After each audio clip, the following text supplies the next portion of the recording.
everyone. Oops, my microphone isn't here.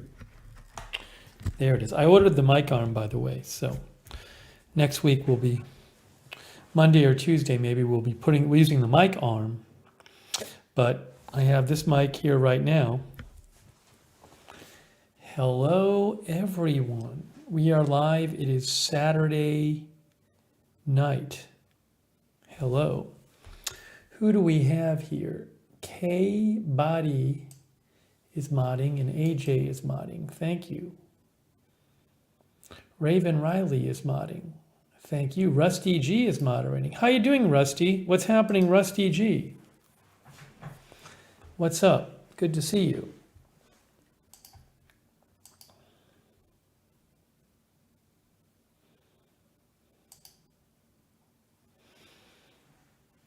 Also, David Green 46 is here.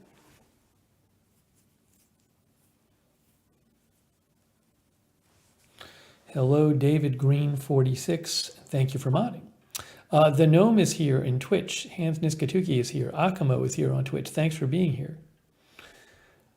We have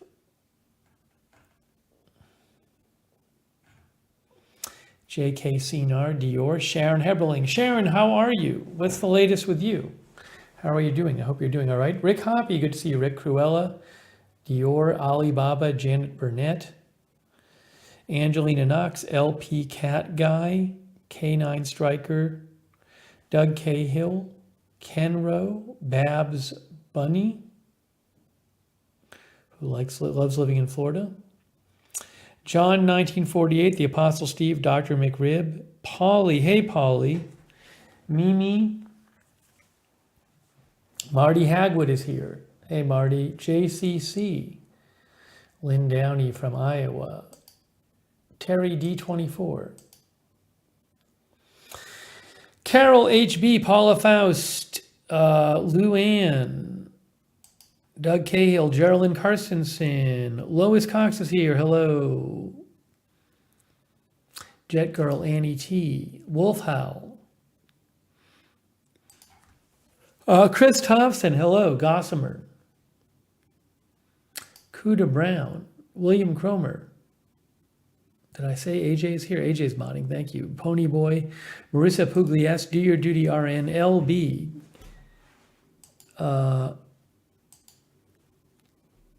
Randy J.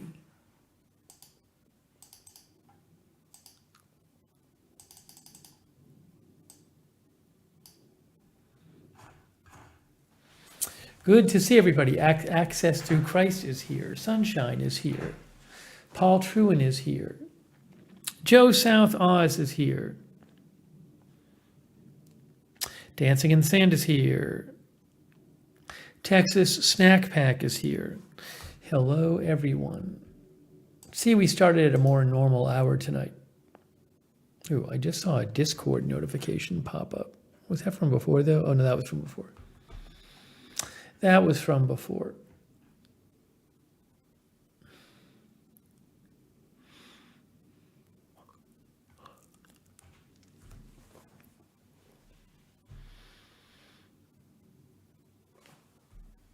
Athletics. Hey, Randy, good to see you. Hey, Athletics.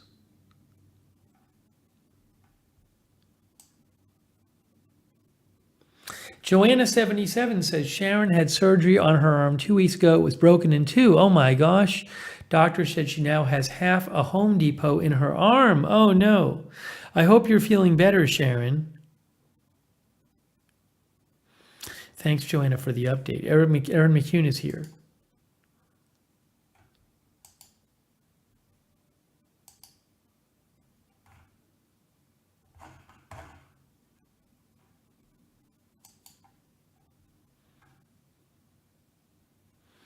Rita W. is here. Vanessa Mueller is here.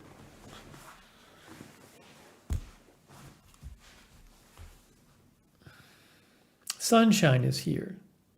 Lee is here.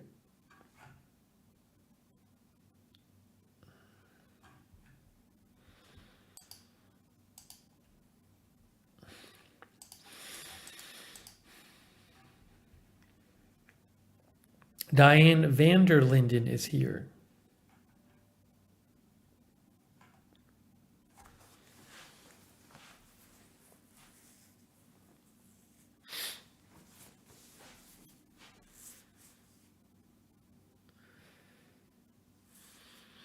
All right, good to see everybody. Rachel is here as well. So we're going to go over, recap some more of the Florida trip tonight. Lady Stang is here. I got a bunch of pictures to show you from Florida. So we're going to go over that again. Well, not again. We went over a little bit last night. We're going to go over new stuff tonight. Most of it we did not go over. Louise is here. Hello. Kiwi NZ is here.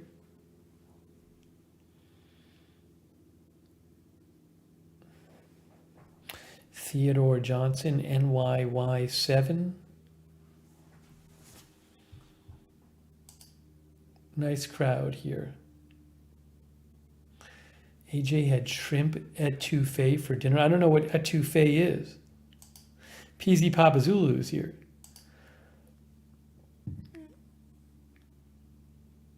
Polly is watching the Sixers, the Phillies, and this. He's watching 3 different things.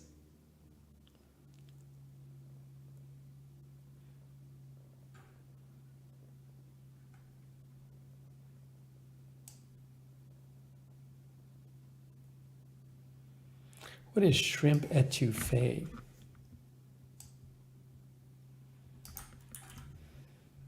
Walter's watching a bunch of things too. Hey, Walter Beasley, good to see you.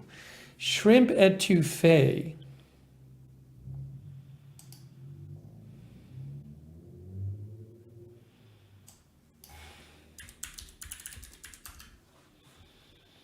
Etouffee, says Wikipedia, etouffee is a dish found, what am I doing here?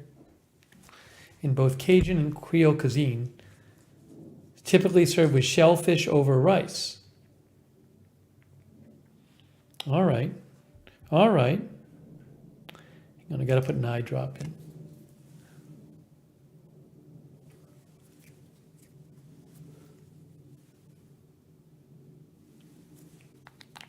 Ah, better. Man, I'm missing key lime pie right now. It was wonderful having key lime pie every day. Louis says, avoid this if you're trying to lose weight.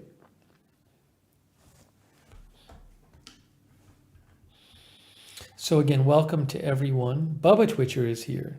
Bubba Twitcher calls it snobby quiche. Sarah is here modding. Thanks, Sarah.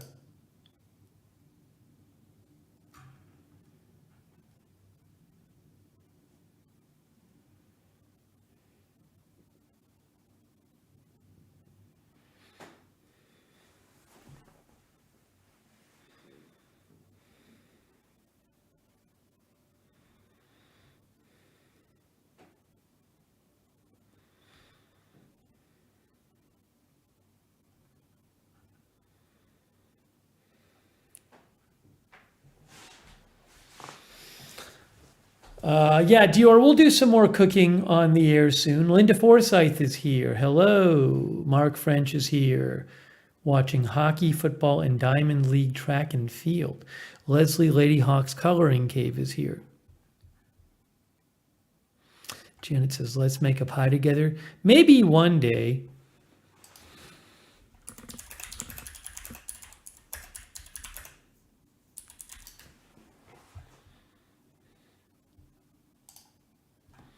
How do you make key lime pie? All recipes says 35 minutes. Ingredients: 5 egg yolks beaten, 1 can sweetened condensed milk, ½ cup key lime juice, 1 9-inch prepared cracker crust. That's it? That's all you need? It says all recipes? How do you get egg yolks? I'm confused. Is this an idiotic question? Is that just the egg?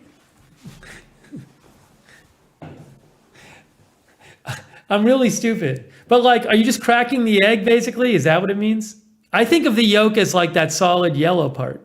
You separate? Separate, you pour off the whites. You separate the yolk from the white.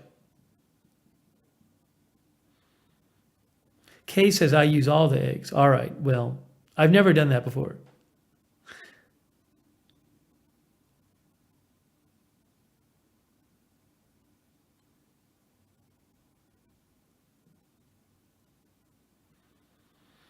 Mimi says, I got a yolk separator years ago. I don't know if I still have it.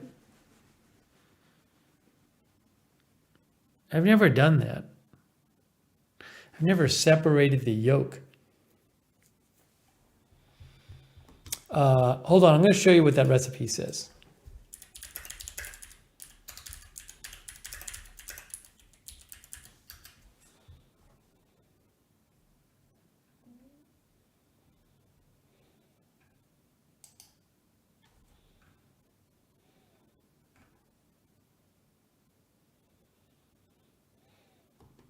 MarthaStewart.com has an article about this.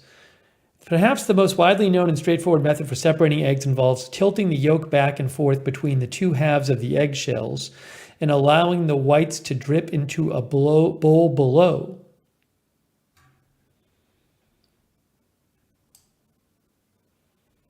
All right, well, this is a whole thing.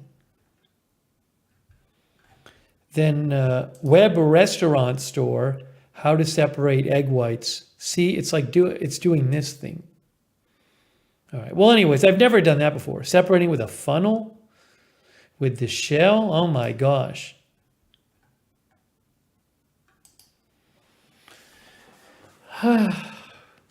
Angelina says she's made many key lime pies.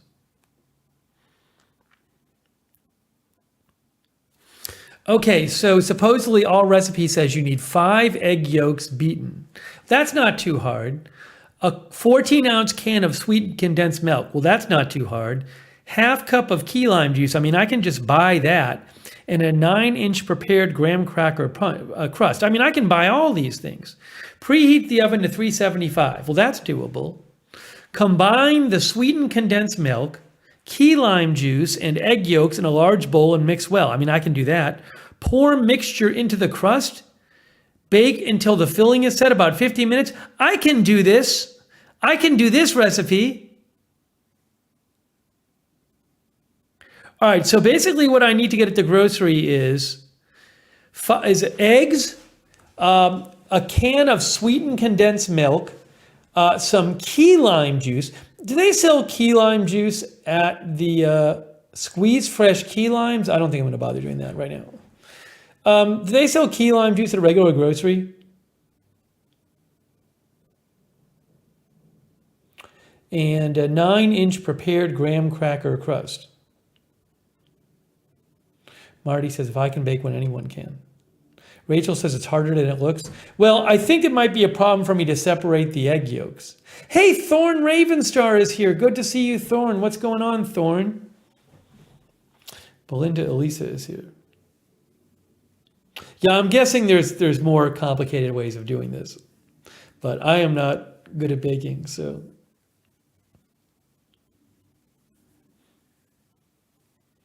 Light Ray Fuser says, did you quit doing the news? No, this is my other channel. Is there some big news going on right now that I should be covering? Light Ray? No, it's my other channel. But thanks for stopping by. Nobody answered my question as to whether Kenro is sending me a slotted spoon. No one is answering. Thank you. I don't know if I know how to use it. No one is sending me, is that how you get the egg whites out? No one is telling me whether I can get key lime juice at a regular grocery. Oh, people said we did? Yeah, Light Ray Fuser, I've had this channel since like 2019 or something, but welcome. Yes, you can. Okay. Well, this is going to work. This I can do.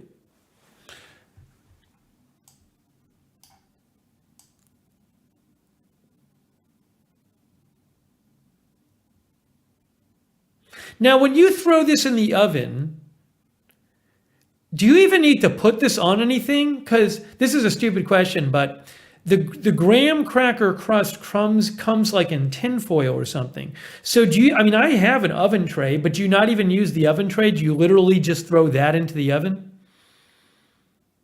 Oh, thanks Doug Cahill for gifting the memberships. That's really nice of you. To Mimi, Darren Markley, Doreen Weir, Tyler Lambert, all new members. Thanks, Doug. It's nice of you. This is from All Recipes.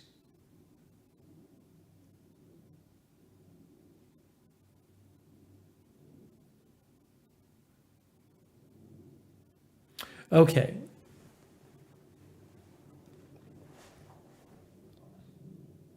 Karen says I put it right on the rack. Kay says I got my shirt. Which shirt is that, Kay?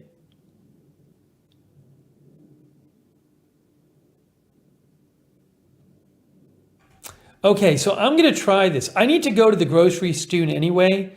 I am going to try this. All I got to get is eggs. I'm going to put this on my phone grocery list right now. All I got to get is eggs, right? We're going to make key lime pie. It's going to be amazing. It's going to be better than Kermit's. No, it's not. So I want eggs, 14-ounce can of sweetened condensed milk. It's going to be exciting.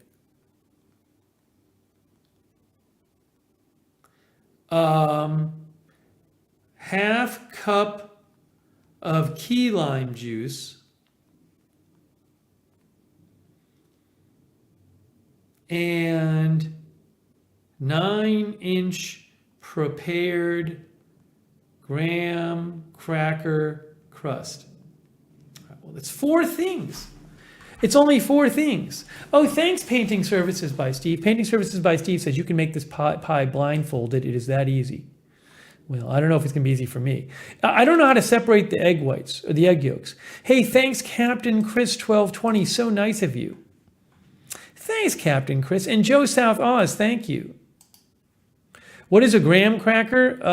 In America, I'll show you. It's like a sweet cracker, sweet, thick cracker. I'll just have to show you. Here, Wikipedia, graham crackers. Lynn Downey says it's so easy to separate eggs.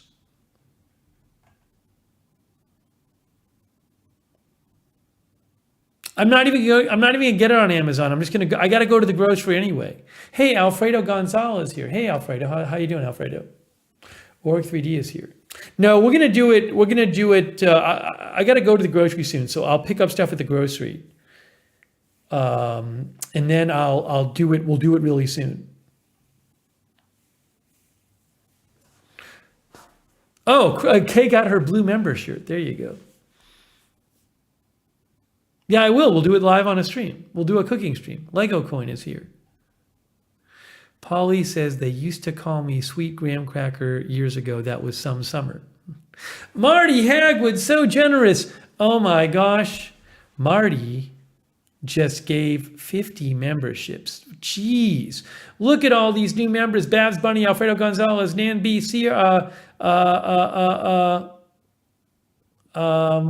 James Purdy, Leanne, Tom N, I Am Wall Street, John's PC and Arcade, Danny Skyhart, JR, all these new members thanks to Marty Hagwood. Wow. Thanks, Marty.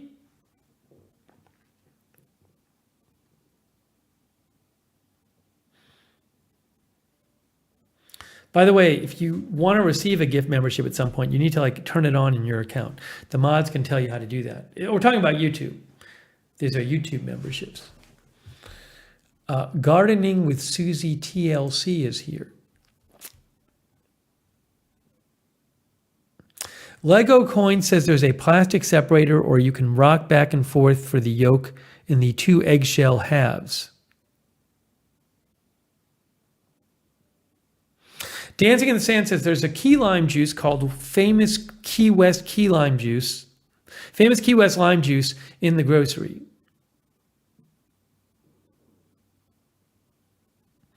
Paper City Gamer says Trader City Joe's might have all this and Stop and Shop too. Well, I'm excited about this. We're going to make key lime pie. Oh my gosh, more members. Look at all these members thanks to Marty. Jeffrey M., Andrew, Jimmy Boyles, Peplin Creek Aquatics, Many V True Crime, O Snap Sharon, Horst Wessel, T. Clark, Patrick Ryan, LM, Brian Sheridan, The Fly NYC, Meth God, Lexi. All these are new members thanks to Marty. Dizzy Dale, Melinda, Elisa, Django Fett. Oh, and thanks Paper City Gamer Jeff for the donation. Wow. Paper City Gamer Jeff. So nice of you. Thanks, Jeff. Linda Gordon is here. Pat W. recommends Nellie and Joe's famous Key West lime juice. Dave Mileto got a membership. Creek Dreamer, Zigzag, Jay Falconer, Luke Sleegers, Jared A. Nice. Rick says separating egg yolks is easy.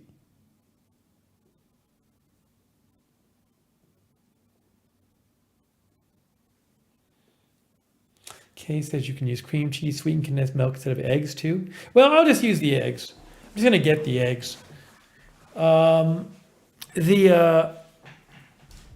Yeah, I was enjoying Key West. We'll talk about that shortly. I'm going to be enjoying making this key lime pie. Yeah, now somebody asked about putting stuff on it. I mean, I know like some places they put whipped cream on it or meringue or whatever. I think to start with, I'm just going to do the initial easy, simple recipe with, I don't need the topping anyway. Just the easy recipe, that, without even this on top.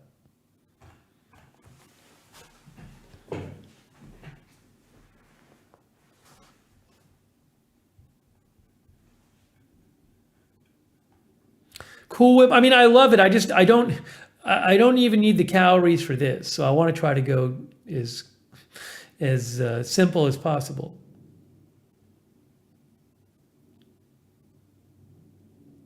Laura G says you can do it with a strainer.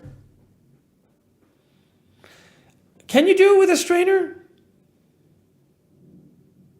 You know, I have like a rice bowl. I wonder if the egg will go through that though.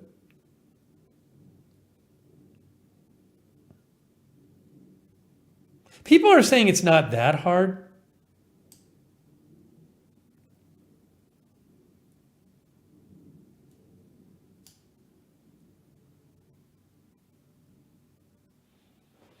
Connie Ori says, my mom made key lime pie but never taught me how. It's easy to separate eggs, says Mary. It's not that hard, says Tracy.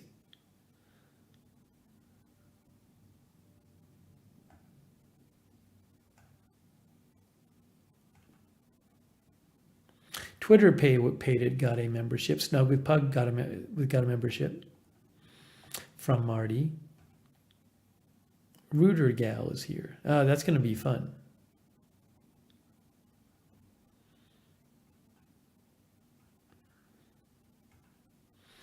That is going to be fun. The monotropic guitarist is here. The water bottle trick, I don't know what that is. Why have you said it 3 times in the chat? The water bottle trick, the monotropic guitarist. Bradford is here. Hello, Bradford.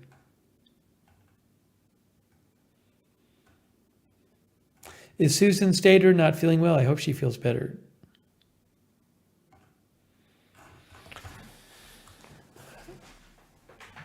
Do I have a pie plate? For what? For putting the pie in after? I don't have a pie plate. What do I look like? A restaurant? I don't have a pie plate.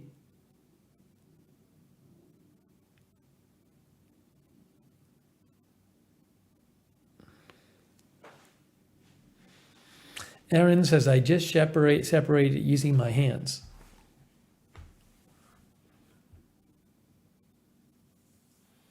Pat said, people are saying you don't need a pie plate. All right, I'm very excited about all this. So how much should all this cost? Well, I know how much eggs cost. Eggs aren't much. How much should a graham cracker pie crust cost? A couple bucks? Yeah, Polly says, what kind of house is that with no pie plate?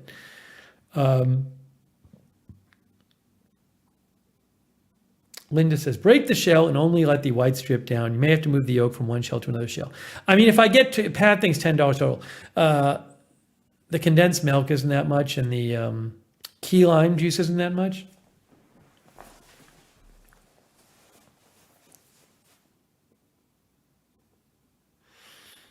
It's going to be exciting. And then to mix it, you can just use an egg beater, right? Is that what you do to mix it? Just use an egg beater? Because I have an egg beater. I got to make sure I find my, it should be upstairs. Got to make sure I have it before handy before I do this.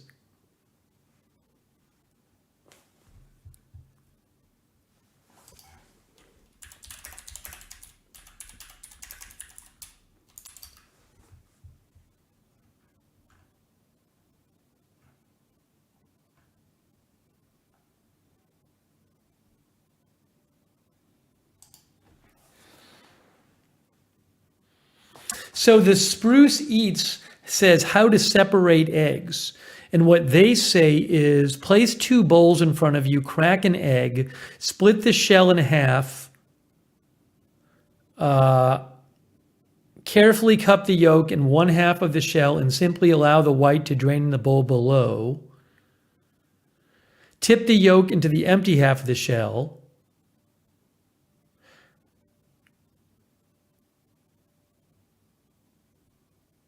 Here, as you transfer the yolk from one half of the shell to the other is where jagged, what? Let egg white fall away into the bowl. Repeat as necessary.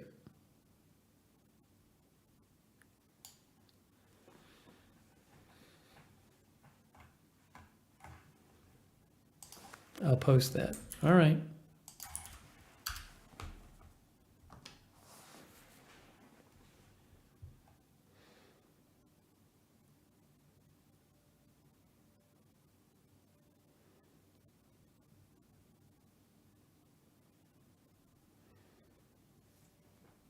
Oh, thanks to Janet Banks for gifting memberships. To Rob K, Laura B, Monotropic Guitarist, Rosita, and Bella Italia. Thanks for the gift memberships. Wow. So nice of you. Thank you to Janet Banks. Thank you, Janet. Guys, I'm really excited to make key lime pie. The thing is, when I make it, I'm going to want to wait. I'll eat it, but then I'll want to eat when it's cold. I think all the key lime pie I had in Key West was cold.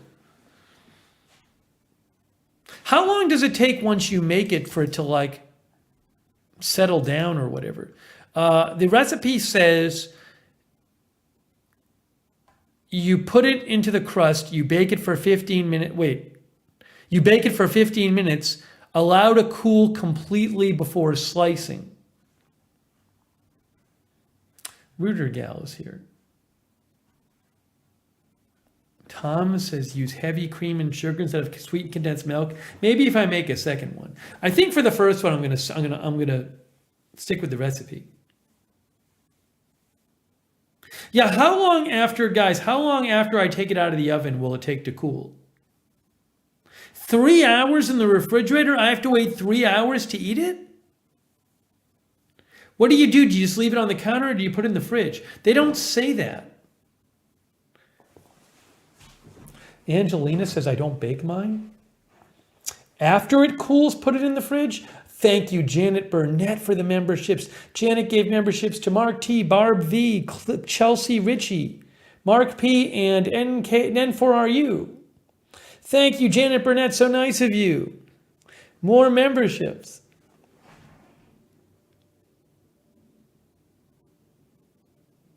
Do you cool it on the counter or do you cool it in the fridge? Can anyone tell me that? Anyone?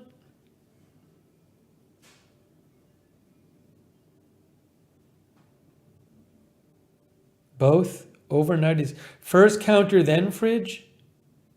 Counter, fridge, counter, fridge. People have different opinions on this. Kay says fridge. Cool on counter, then in fridge. But I mean, I don't want to have to wait 5 hours on the stream to try it.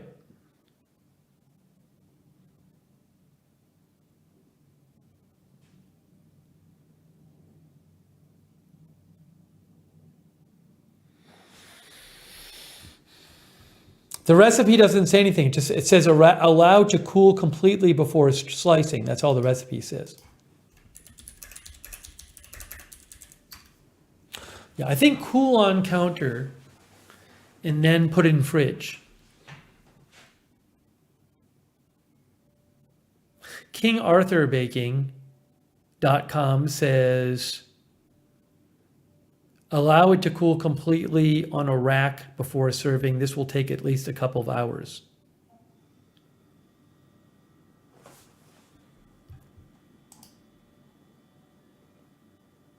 Oh, BostonGirlBakes.com says any pie that uses eggs or dairy products as an ingredient should be stored in the fridge as soon as they are no longer hot.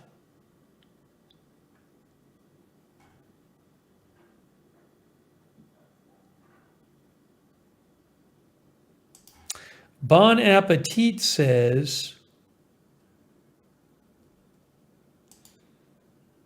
allow your pie to cool for about an hour. The filling will set, and it will be cool enough to eat, yet still a little warm.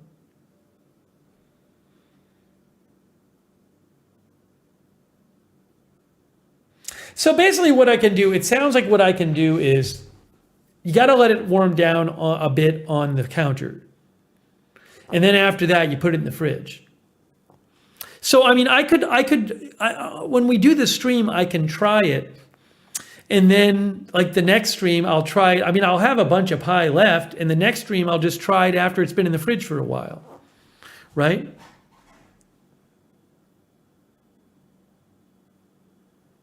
I'll do that.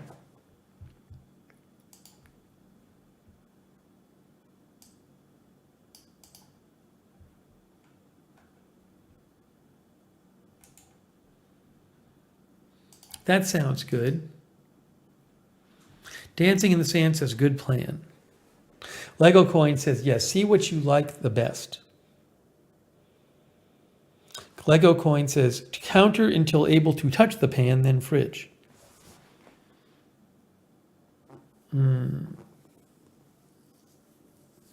This is exciting. I'm very excited for this.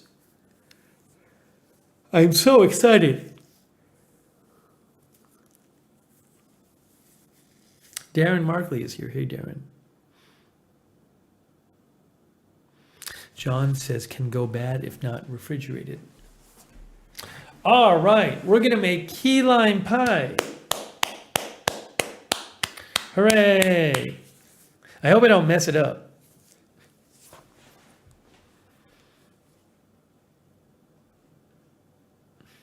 Bella says, all the restaurants here on the Gulf keep key lime pie refrigerated. Yeah, all the key lime pie I had was refrigerated. All right, it's on our to-do list.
DG says, you can't mess it up. It's that easy.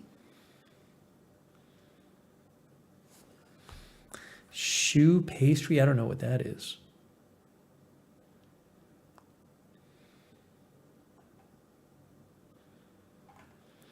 All right, let's get to some more travel wrap-up.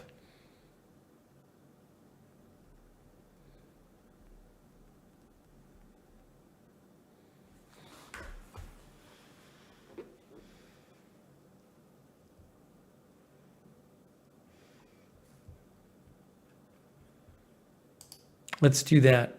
It's time for us to do that.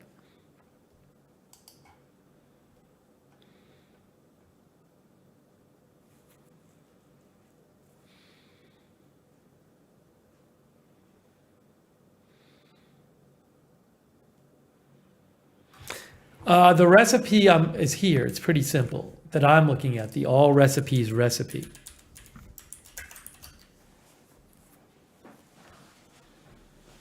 I might have had choux pastry in France. I didn't know what it was.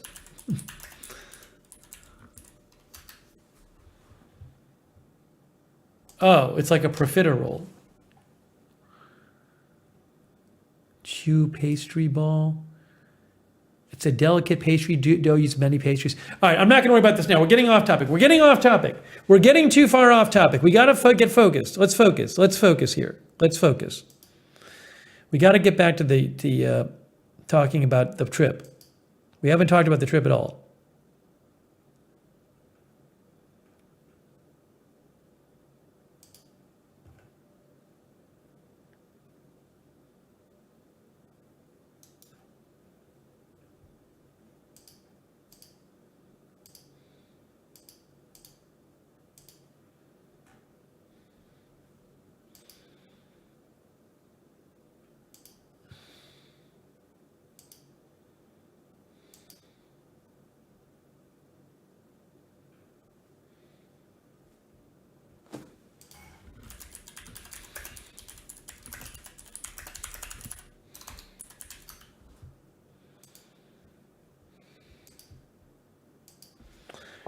All right, let me get some photos up here. I'm very excited for our key lime pie baking. I'm really excited to eat the key lime pie.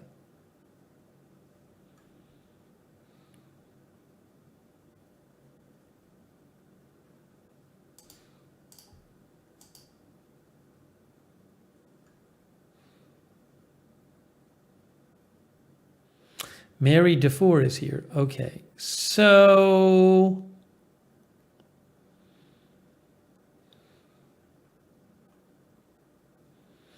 you only going to talk about first. I won't talk about that first.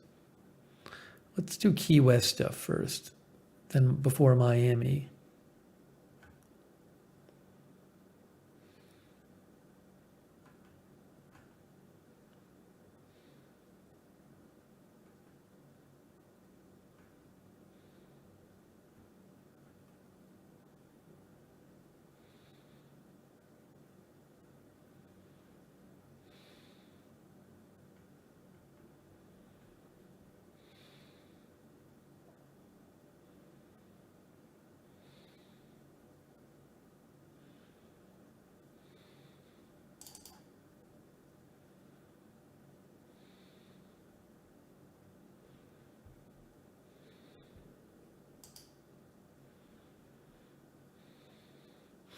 You know, on the drive down, I think this was in Isla Morada. On the drive down, we found like this little park. We wanted to stop somewhere on the stop a couple places on the drive from Miami to Key West. And I just saw this thing on the map, like something beach or something. I don't even remember what it was called. And we just stopped there, and it was like the parking lot had like 12 spaces. And it was this really neat thing. It was right off the highway, but the water was right next to the highway. And there was like this boardwalk, and every 30 feet, there was like a stairway down. And there were these little patches of beach you could go on. So I took a picture of it. Let's see if I can show this to you. Yeah, see that right there? So it was, again, it's this little parking lot of like 12 cars, I think. We were going to leave because we couldn't get a space, and we finally got a space. And again, this is like, it's right off of the highway, basically, right off of the road that goes down to the Keys. And you wouldn't even think to stop there. I found it on Google Maps and said, let's try it. And we just found this place. And so like, there's like some picnic tables and stuff, and like, there's barely anyone there. It's really neat. I got to remember what the name of it was. Let me see if I can find it on a map.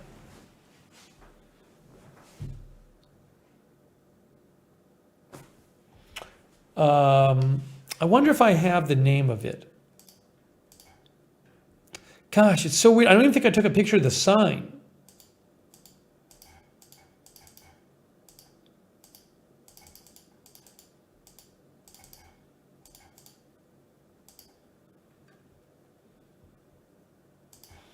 Maybe I can find it on the map.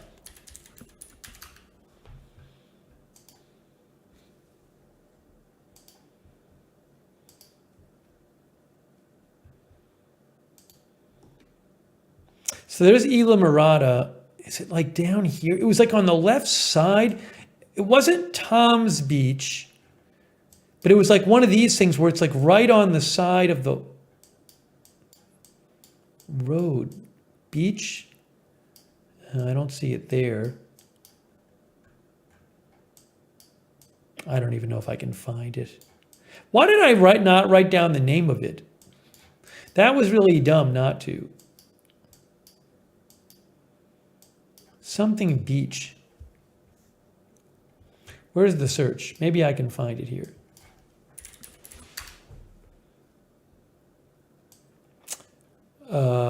It's not Tom's Beach.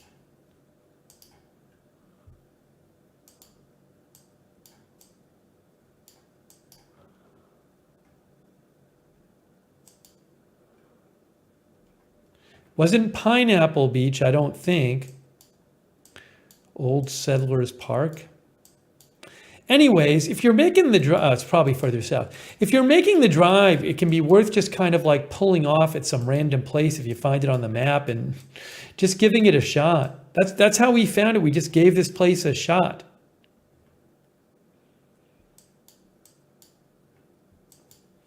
I can't find it. I can't find it.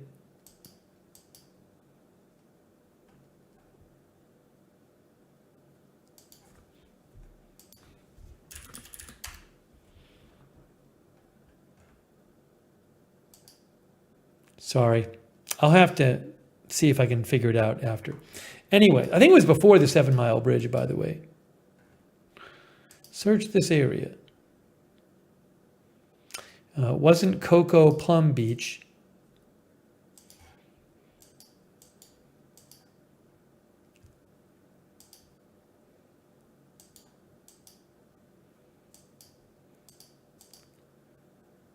Ooh, was it maybe here?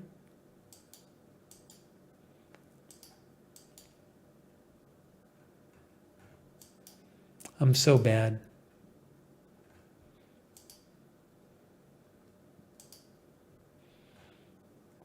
Anyways, let's continue. Let's continue. I'll have to do some research. Okay, but that's a recommendation I have if you're driving to the Keys. Now, how do I get back to see all the photos? What if I want to get rid of this photo and just see all the photos?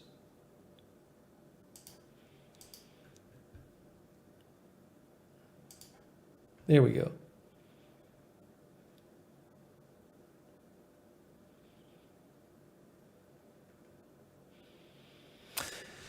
So the first night we were there, we went out to Mallory Square where everybody goes to watch the sunset.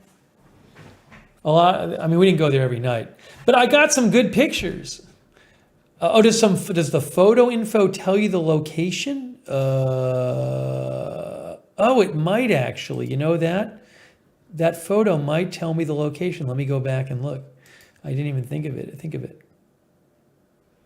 Hold on. Let me go back and look at the picture.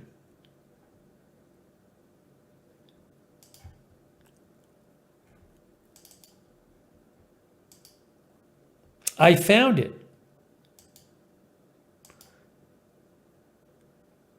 Okay, it says, oops.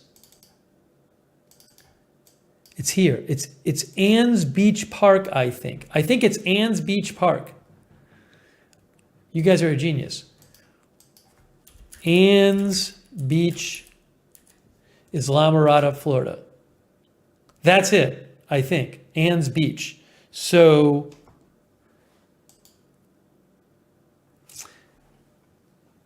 all pictures.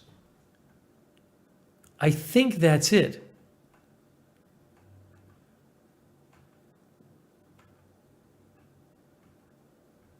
It's just this little beach. It's little. Let me show you where it is on the map. If we do this, oops. So if I zoom in here, Yeah, so I think there's like 2 parking lots and they're really small. Where's the first one?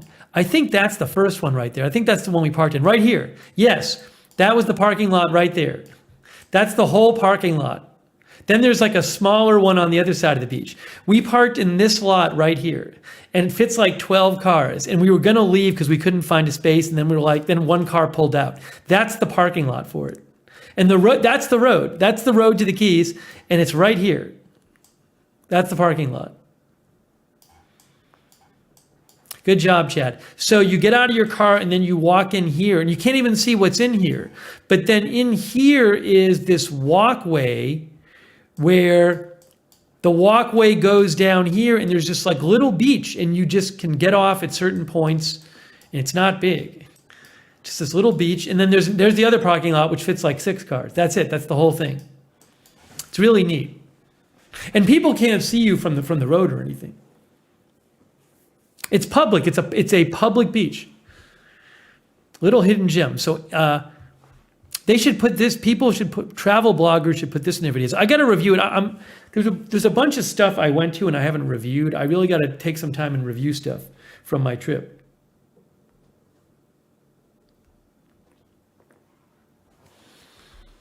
But it's called Anne's Beach. I should review it right now. I'm going to leave a review right now. I'm going to say,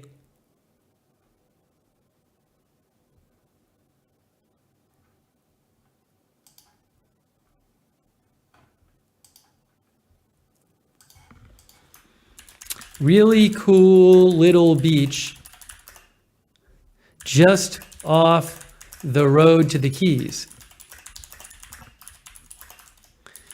If you can find a parking space in the 2 small lots on either side.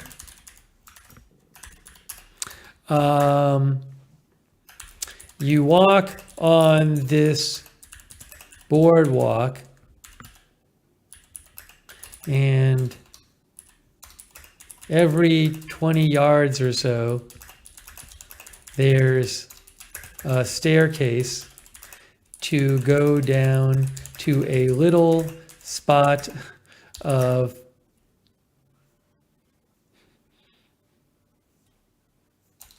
to a little area of beach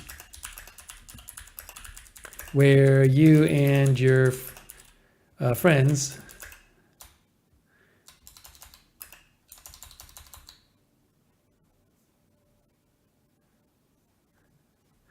where you can hang out.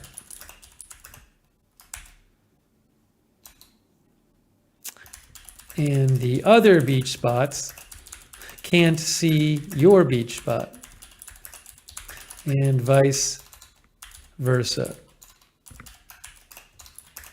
They have some picnic tables too. Great place to stop for a break when driving to the Keys. And the beach is pretty with all the trees around you.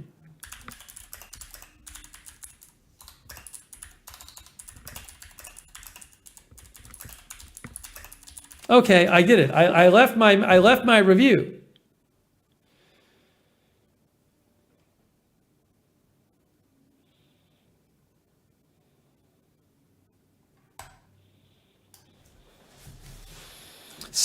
See what I did? How about that? I just made my contribution. There it is right there. There's my review. I don't know why it has a 3.9. I gave it 5 stars. It's pretty great.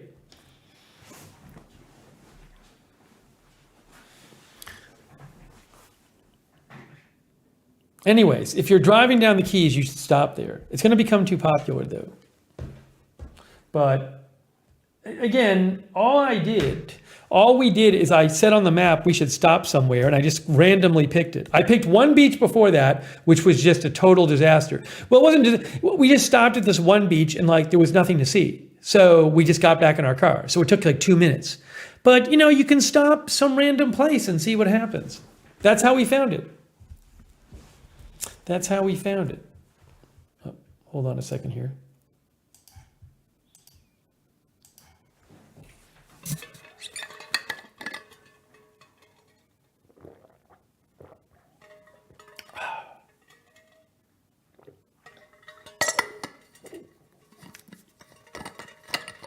Ken Rose says this is the importance of driving down and stopping along the way. You can't see that on a plane.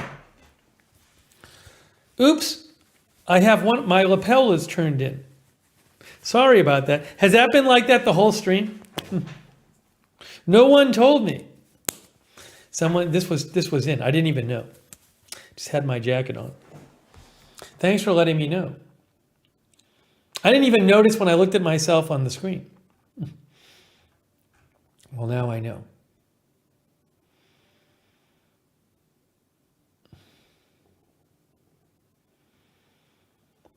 Janet says, I didn't notice. Thanks, William. Mark Adrael from Oregon is here. Yeah, this little place is like a little private beach, even though it's public.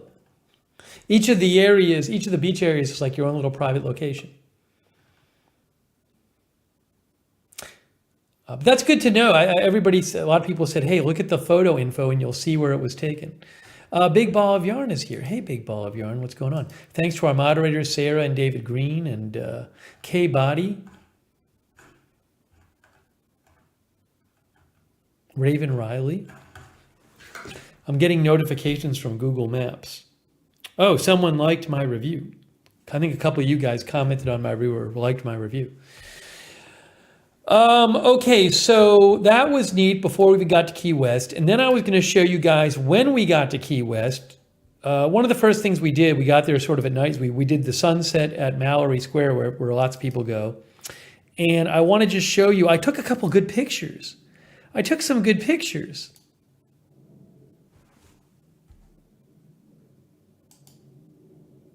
Look at this picture I took. This one's pretty good. Not bad, huh?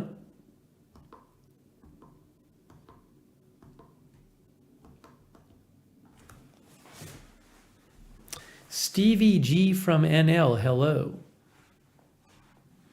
Hello, Stevie G and girlfriend Laura.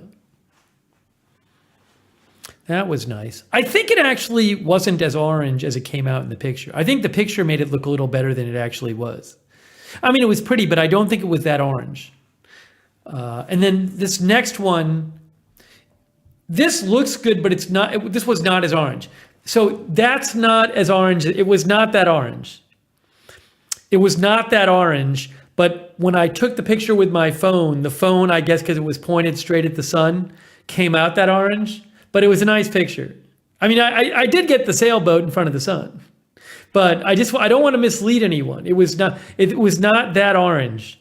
That's like the phone doing that for whatever reason. I can probably correct it in post or whatever. I just haven't bothered. But we did see the ships going fun. A bunch of ships go out there and watch the sunset too. Do your duty, RN says white balance correctable. Yeah, I probably could go into the phone and correct it. I should go to my phone right now and see if I can do it. Hold on, one moment here. I won't take long, but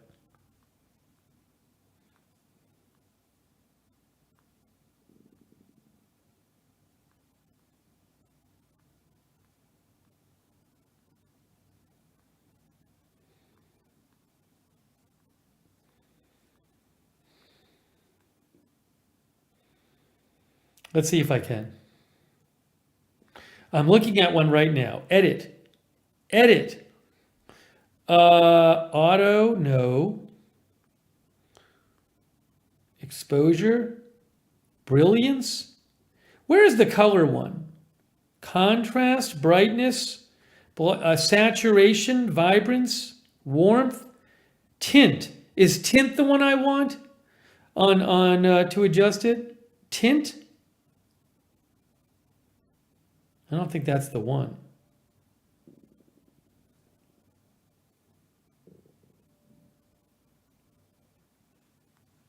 Sharpness, definition, I don't know. Saturation. Again, it's a lovely picture. It's just misleading because it didn't really look like that. Saturation kind of is like the brightness. Maybe vibrance? No. Tint? Maybe it is tint. I don't know. I'd have to mess with it. I'm not going to worry about it right now. Anyways, it was not that orange, but it was still nice. Doug Cahill says, I tried to get to the Eclipse on phone, wouldn't do it even through filter. I don't want to mislead you guys. This is a better one. This is a better one right here. I found a better one for you. This is more representative of what it actually looked like. Here it is right here. There. That's more what it looked like. That even might be a little orange. I can't remember. But that's out at Mallory Square. Hey, One Way Street, what's happening? And everybody cheers when the sun goes down. Ken Rose says, my sunset pictures from there came out like this.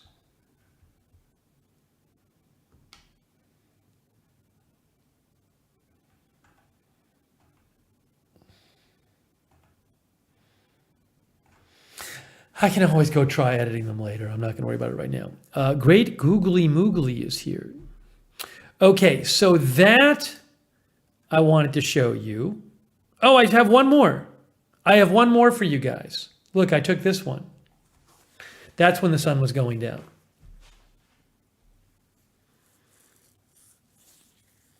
So that is Mallory Square where everybody goes to see the sunset.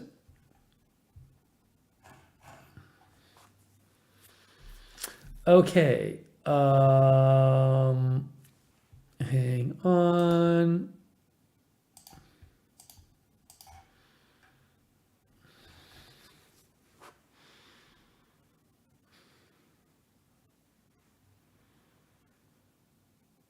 A human is here. Reflections is here. All right, what to show you next? Oh, I'm going to show you the key lime pie at Blue Heaven. So one of the three places we got key lime pie was Blue Heaven, which is a highly rated restaurant there. It's not like crazy expensive. Highly rated restaurant there, and people like the key lime pie from there. They give you a big slice and it costs like $12. Excuse me. Oh, Kenro watched sunset from Zachary Taylor State Park. We went there too. Here is the key lime pie from Blue Heaven, and I want you to notice something here. It's interesting how they do it here. So you have your crust, you have the traditional key lime pie, the crust and the filling. And then this part is like, I think meringue. I don't know, this topping, the color's a little off because it's like this weird blue light. But that topping is like the frosting part along with this. I think this might have egg whites in it, maybe here, I'm not sure. So that's the piece of pie, but this place puts this thing on top. And then this is like, that's like kind of a crusted frosting or something. Meringue? I don't know. Is that what it's called, meringue? But that's the one from Blue Heaven. If you go to Kermit's, they don't have this thing on the top. Bella says every restaurant does the pie differently. Pat W says egg white, sugar, and vanilla. Is it rich? Yeah, it's rich. It's not like insanely rich, but it's rich. I mean, we ate most of it together because it was really good. It was really good. But, I mean, there's some air in there. It's not like pure whipped cream or something, but I'll show you some more pictures of it. If I Google up what meringue is. I don't know if that's, it might be meringue. Wikipedia says meringue is a type of dessert of candy or candy of French origin, traditionally made from whipped egg whites and sugar. So it might be that, but let me show you another picture.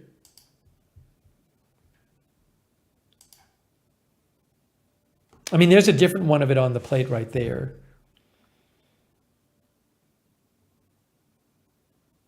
Yeah, there were always roosters roaming everywhere, Ken wrote.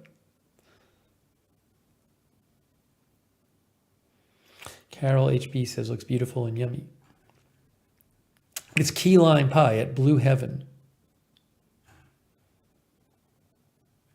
All right, let me show you me with the pie.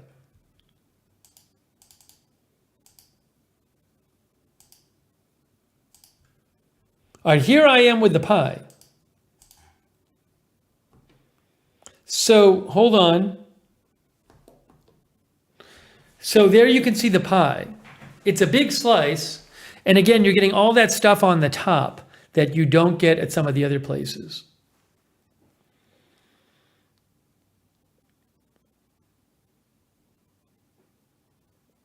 Bella says, we use a dollop of canned whipped cream on top of a slice of key lime pie. Janet says, a lot of meringue. No, hold on a second. Hold on.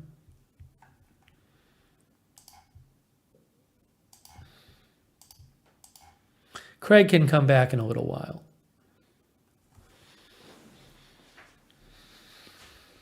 Craig can sit and think about what he did and then come back later.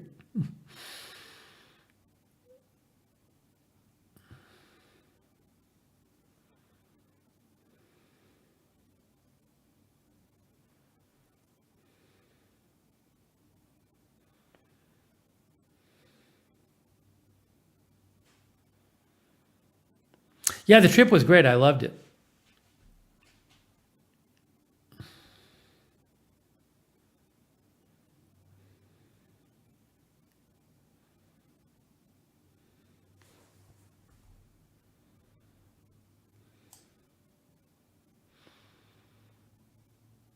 Let's see here.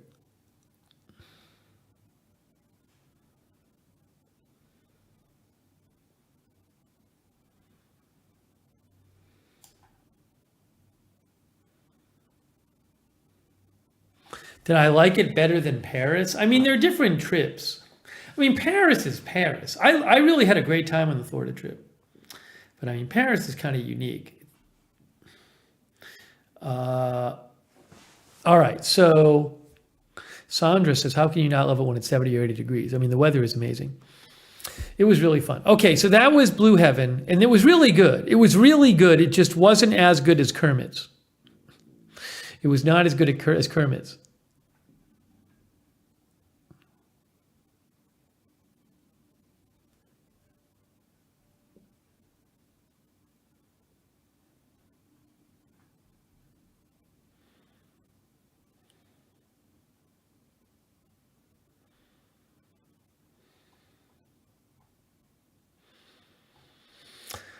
Let's see next. I want to show you guys.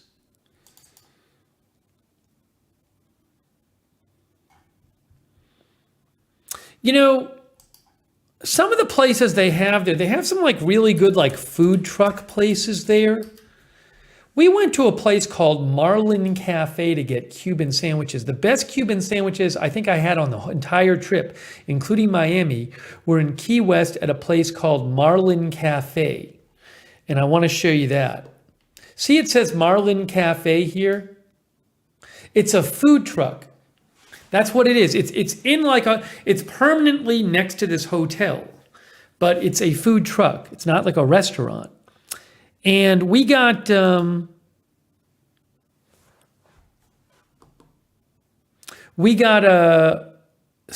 couple Cuban sandwiches there, and they were fantastic.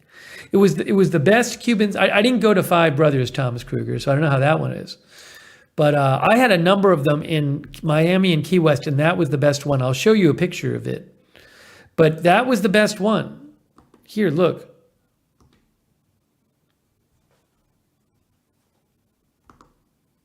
Oops, what's going on here? There it is. So it had ham and pork and cheese and mustard and pickles and Cuban bread. And the Cuban bread's a certain kind of bread, and they toast it a certain way, and but that's ham and pork and mustard and pickles and cheese. I think it's Swiss cheese. I'm not sure.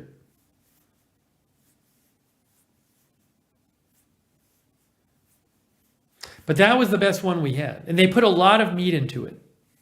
A lot of meat into these Cuban sandwiches, the good ones at least. But we just got it at like this food truck place. We took it over to the beach and ate it. Yeah, here's another picture of it. I'm holding it. Imachadoro says Cuban bread is the best part. Janet says, come to Nova Scotia for our donaires and poutine. What's donaires? Daniel Terrell's watching from Qatar. Hey, Daniel. Triskel Kid is there.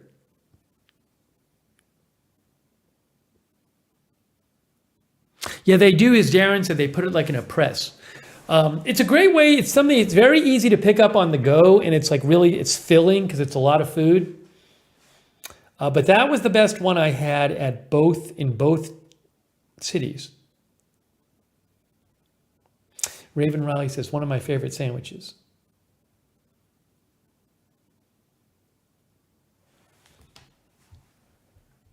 Okay, so I wanted to mention that. I have all these pictures of Cuban sandwiches.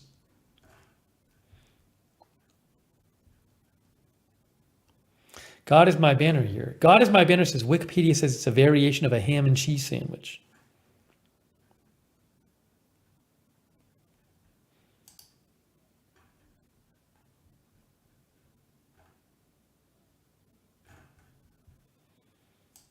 All right, where did those go? Let's see.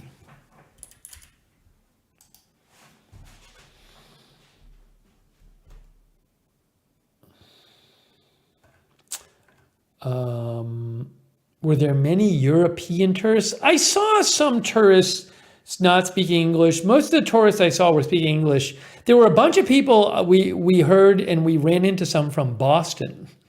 There were a bunch of Massachusetts people there.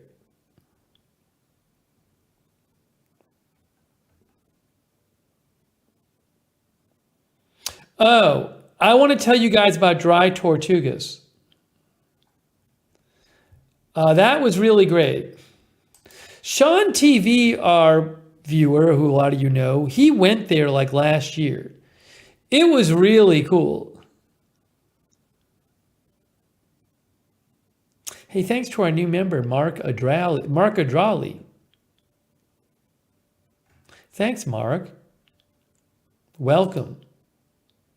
Yeah, dry Tortugas is amazing. It's this. So what dry Tortugas is, it is a small island with a not in use American fort that was being built in the 1800s, which I think is the biggest brick structure in the Western Hemisphere. And it was worked on for decades, this fort, and then finally the military just left it. And it's just an island. You have to either take a ferry or a plane there. That's the only way to get there. The ferry takes 2 hours. The plane takes about a half an hour to get there. And it's this big fort surrounded by gorgeous water. And you can explore the fort, and you can go like snorkeling and swimming. And so we went, Margaret set this up, and she set it up so we took the plane, which was more expensive, but she organized it. She really wanted to take the plane. So we went in the afternoon, and so when we got there, the ferry had left. So when we got there, there were only about 20 people from 2 planes on the entire island. And you only got 2 hours there. Well, I think you can do it ways where you can get more time there. We only had 2 hours on the island. It's incredible. It's incredible to just go on this plane. The plane ride's incredible, and then you're out there just in the middle of nowhere on this on this island with this fort.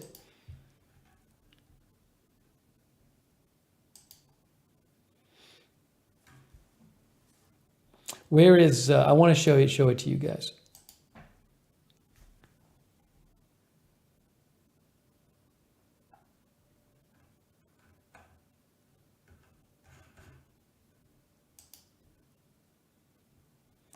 Okay, so dry Tortugas. It's called dry because the island did not have fresh water on it when it was originally discovered. It doesn't now, and Tortugas means turtles. I forget if that's because there were turtles there in the area or because the islands were shaped like turtles, but it basically, Tortugas comes from turtles and dry comes from no fresh water. That's why it's called dry Tortugas, the area. But hold on, something is weird here. Here we go. So there is Key West. I think it's about 60 miles away from Key West. Dry Tortugas. Yeah, about 65 miles or so. And if you zoom in here, look at what it looks like on the map.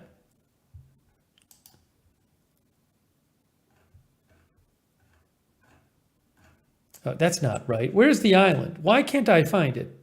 Did I not have a satellite shot of it? I got to just get you some... where is it? Dry Tortugas National Park. Oh, here it is, right here. So there it is. So there it is right there. And there's the national park. It's a national park, by the way. And you can see it's this giant fort. And you land, the plane lands on the water here. It says Seaplane Beach. You land on the water here and you get off here, and basically you have a couple hours to explore. Yes, it was used as a prison. The doctor who set John Wilkes Booth leg, I believe, was there for several years. Let me show you some photos of it. It's incredible. I have some photos of it. But see, you can see on Google it says Dry Tortugas. Actually, they have a website. I'll show you some of my photos too. But it was really cool. When I first heard we were going, I was like, I don't know if I'm going to enjoy that, but it was really cool. I went snorkeling for the first time. There's what it looks like. That's the island. So you landed your plane like right here where my pointer is. And then basically you can explore the fort and you can walk, there's a moat around it and you can walk around and you can go swimming and snorkeling. So Margaret and I went snorkeling back here. We didn't even see any other people. There was nobody back here. So we snorkeled here for like 45 minutes. Explore a 19th century fort and snorkel crystal clear water with incredible marine life. That's it. Now, there's some people who go in their own boats and they tie their boats up. You can bring a boat over there if you have a boat and just go in. It's incredible. See, there's seaplane, and then there's the ferry that people take. People can camp there, I guess. I don't know.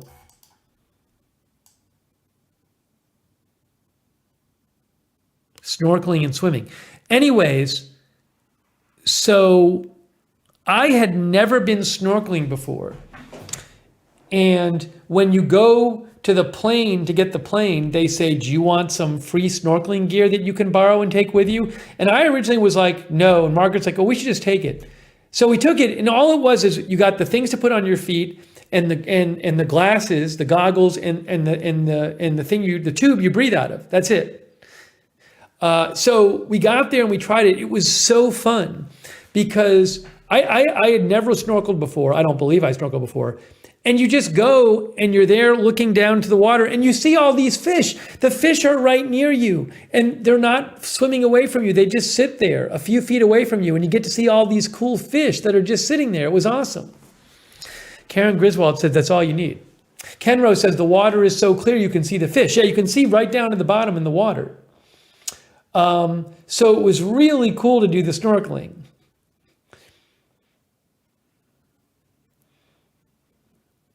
Ford Drinkson says the fish thinks you're a fish. It was really cool. Yeah, Paulie, it's very unique. And again, Sean TV had gone there and said, oh, it's so great, you should go there. And I was like, I don't know, but it's really fun. Let me show you some pictures. And the fort is really cool too. Here's me at the sign here. Hold on, one moment. So much better than I thought it was going to be. Oops, here. There it is. There's me at the sign.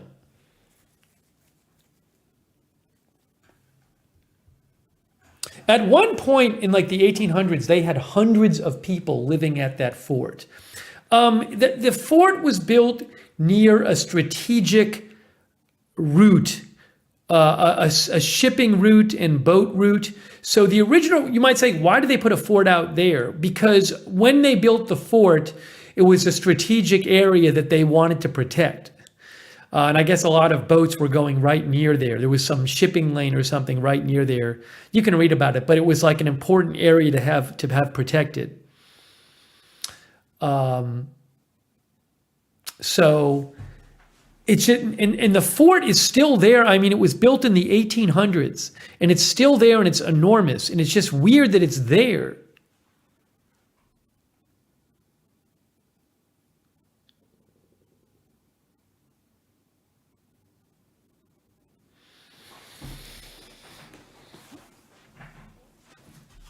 Let me see if I can show you a couple other photos from there.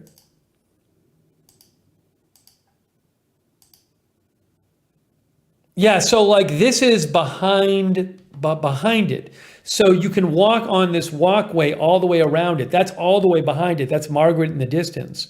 And then we went snorkeling right there. And to the left is the fort.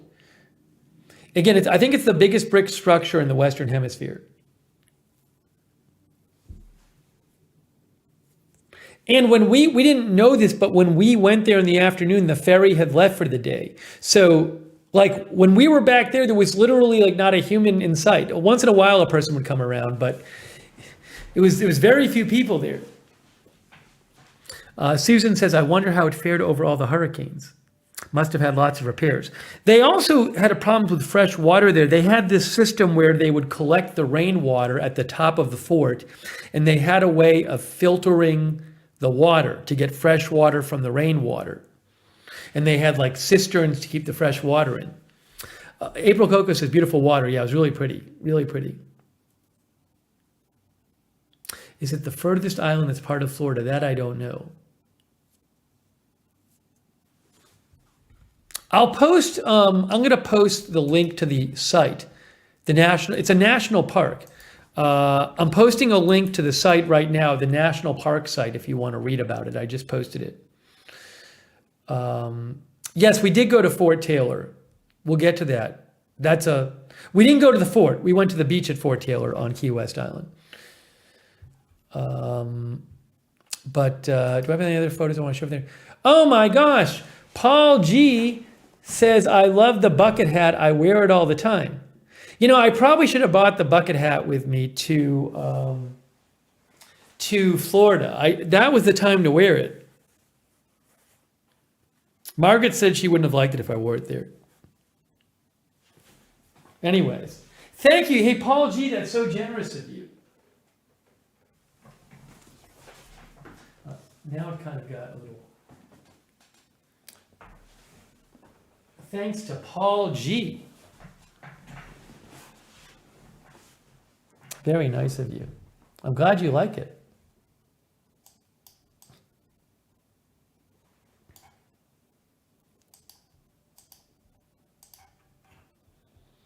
Dancing in the Sand says, it's a nice surprise when something you don't expect to enjoy, you really end up enjoying. Yeah, I did not have high expectations for this. I was also worried that like Israel was going to start attacking Iran, or Iran was going to start attacking Israel, and I wouldn't be able to go on the trip to it. But it worked out all right. Cow Razor says, is that Turtle Island? It's Dry Tortugas. That is the name of the island, is Dry Tortugas.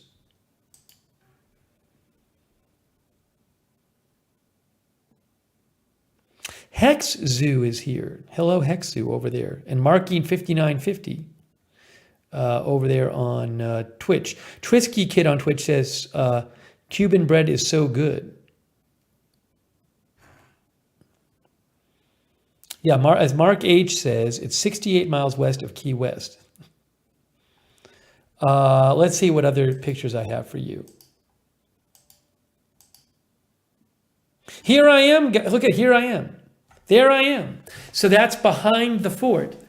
And inside, by the way, you know what's really weird? So you can climb up to the top of the fort. You go inside the fort and you can climb up to the top and walk around the top of the fort, which is incredible. There are no railings there. There's no safety. And they tell you this and they warn you about this and they say, watch it. And when you go up to the top, there's no railings. And you could just, I'm surprised no one has died there because you're just not used to walking where there's no railings. And it would be very, very easy to forget where you are and slip off and fall because you're just not used to it. And it's high up. I mean, it's what, 30, 40 feet high? So it's crazy.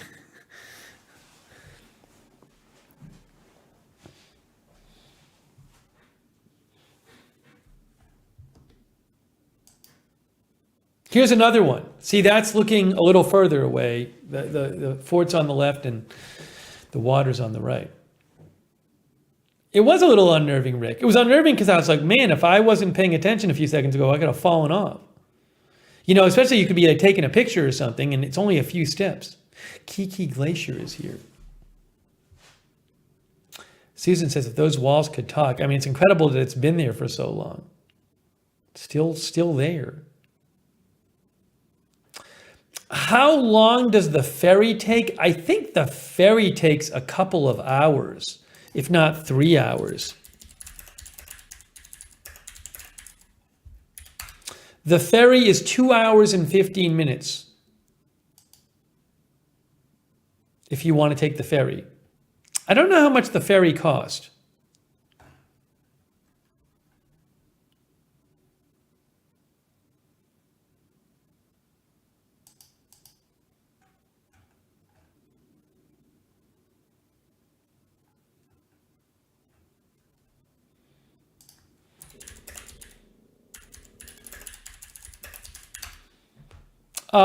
The ferry costs $220.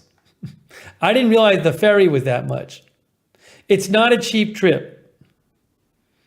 I guess it's in demand and it's long. I mean, it's 4.5 hours round trip.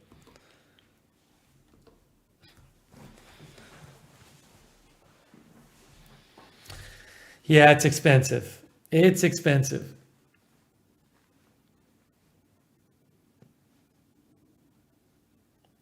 Marty says, if you ever go to Savannah, Georgia, go visit Fort Pulaski.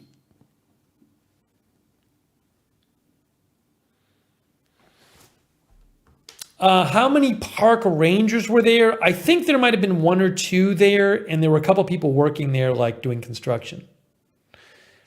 April says, seaplane sounds more fun. Seaplane was incredible. It is not cheap. It was something that was on Margaret's bucket list. She had saved up for it. She really wanted to do it. It was like a big reason we went to Key West, I believe. So this was like kind of thing where she splurged because, you know, it was just not, she's not usually paying that kind of money to do stuff, but it was really high up on her list of things to do. She really wanted to do it. So she's like, I'm just going to take a break from work and we're going to go do it. There were some neat birds on the island, but there were really cool fish when we were snorkeling.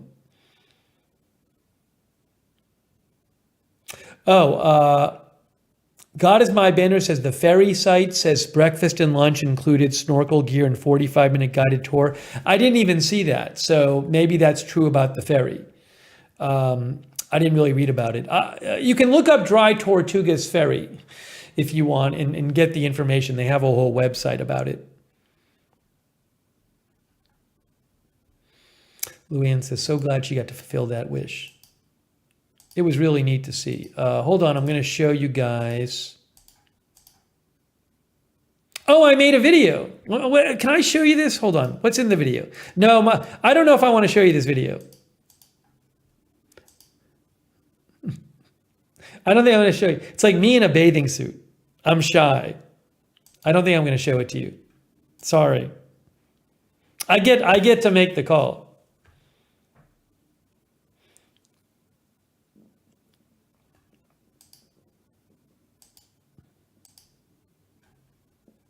Oh, I made a video. I took a video of some birds.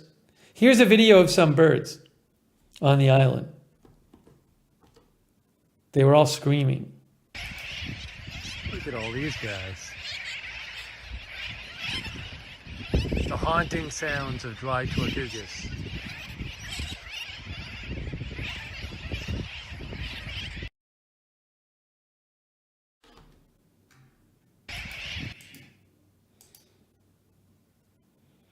Here's a picture from inside the fort where they had these, the fort is basically, most of the fort is just places to put guns. It's all of these openings that they can put the guns. That's what most of the fort is.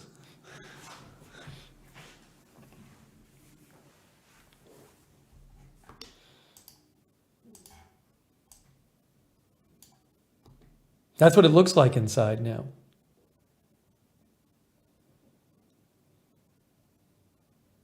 Incredible. And then the inside of the fort, wow, that's the inside. A lot of people, hundreds of people used to live there. They used to have, in the 1800s, they had some like buildings in the middle there that people lived in. It was a little community. But all those archways are just, when you look through and see all those archways, those are basically just places to put guns. Yeah, cannons, as Original Sin says.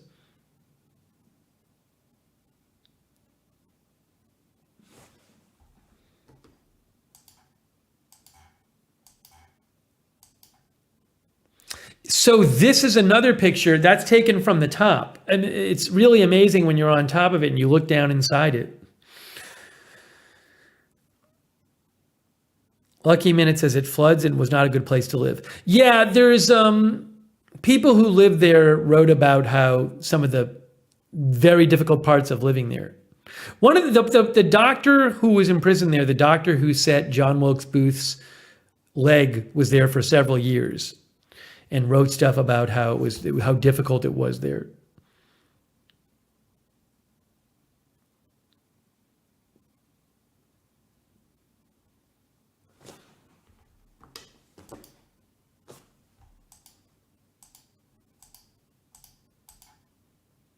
Oh, so here's me on the top of the fort,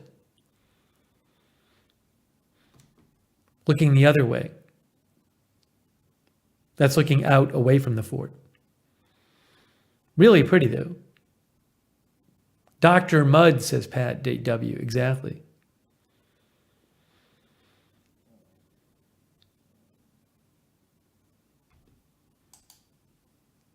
And then here's another one.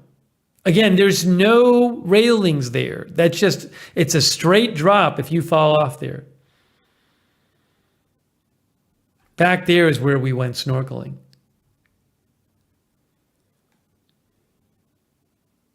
Yeah, people are commenting about the blue water there. It's really pretty. Helen S. is here from Australia. And see, this is, you're walking up the top there, and you could just step off of that. I mean, that's what it's like on the top. There's no railings. It's just like this. Yeah, we put on a couple layers of sunblock there. I was really worried about it. I put on a lot.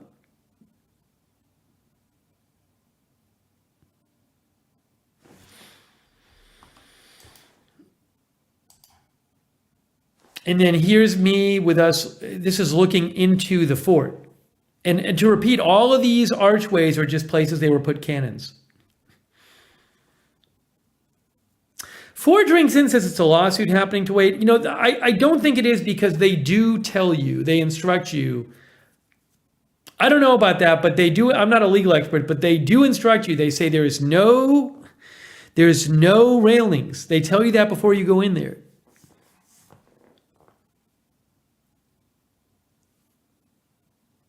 Oh, Alibaba says the Arch building is a powder store. I forgot to look that up when I was there and I didn't have time.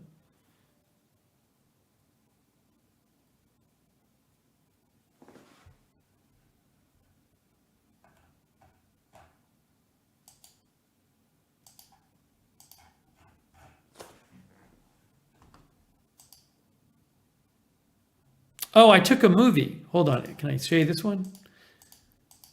No, that's not really great to show. If I have a good movie to show, I'll show it to you. I showed you the birds one. And then this is the seaplane we took. There's the seaplane. And it lands right on the water, and then it leaves, and it takes a group back, and then it comes back a couple hours later and picks you up, and you leave. What happens if you don't make it back in the 2 hours? Well, the thing is, there's really nowhere else you can go. So I'm assuming if the seaplane comes back and they can't find everyone, you can only be so many places. There's really nowhere to go unless you like swam off, because it's just the island with the, you know, with the fort. So it'd be kind of, I mean, unless you're intentionally trying to hide from everybody, they probably could find you pretty quick.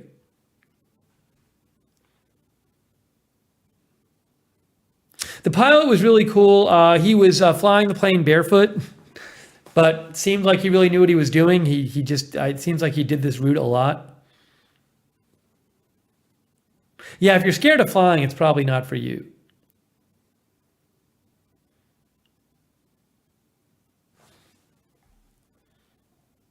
Everybody gets a window. You're all at a window seat in the plane. Oh, when you're flying out there, the plane flies kind of low, and you can actually see turtles in the water, these big turtles, and you can see rays in the water. I didn't see any sharks, but supposedly you can see sharks too. It's really fun. Here's another picture of the plane. Oh, that's me and Margaret right there.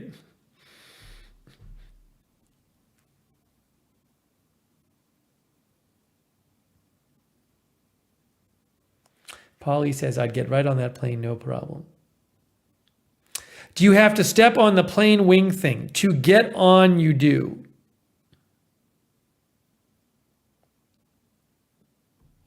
James, I think I did see the pictures waving. I thought I thanked everybody who sent me pictures waving. I'm sorry if I didn't thank you for those, but thank you.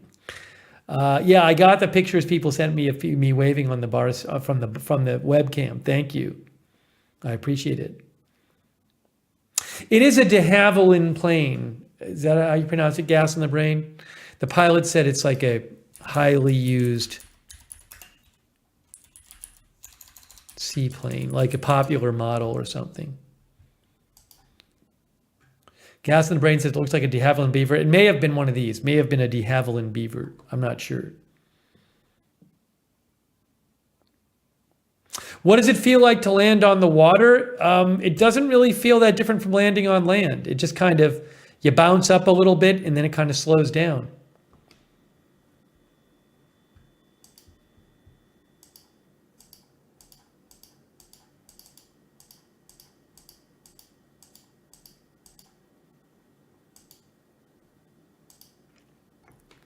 And that's kind of an example of the view looking out the plane.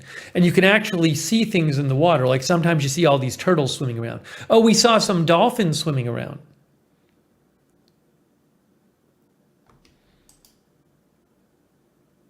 Oh, and I'm trying to figure out what this was. I don't know. This might be related to the wreckage that Mel Fisher found, but I don't know if that's like, is that one of the boats he found? I don't know that that's the main boat. Or is it a boat that was on? Is it like one of the boats that sunk while they were looking for it? I don't know. I remember seeing that and I forgot what that was. I was trying to take the picture of it. I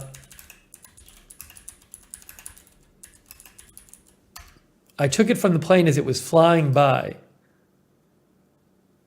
See if I can figure out which one it is.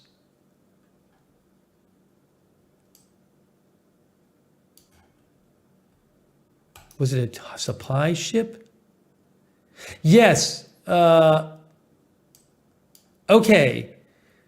TripAdvisor has a picture of it that says Mel Fisher's treasure hunting supply ship sunk on top of the Spanish galleon he found. I don't know if that's true. But maybe that's one of Mel Fisher's ships.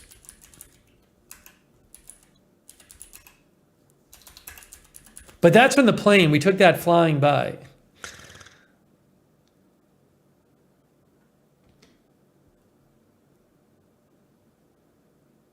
Had to kind of take it fast.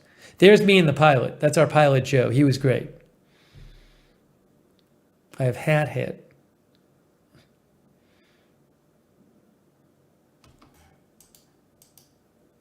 Anyways, it was super fun. So Mel Fisher is really interesting. You should look him up. I'm watching a documentary on him right now. He is a guy that basically looked for a sunken Spanish treasure for like 15 years near Key West, and then after 16 years, he found the ship with like $500 million of treasure in it. And now he has like a museum and a store in Key West. Found this 1600 Spanish galleon that had all this gold and silver and emeralds on it. And I guess people thought he was crazy for looking for it.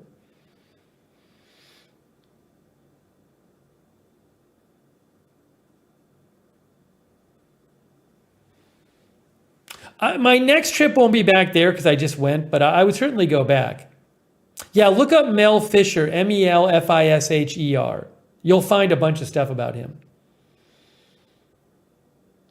I didn't make it to his museum. I wish, if I had to do it again, I didn't even know about him before I went. If I had to do it again, I would have learned about him before and then gone to his museum.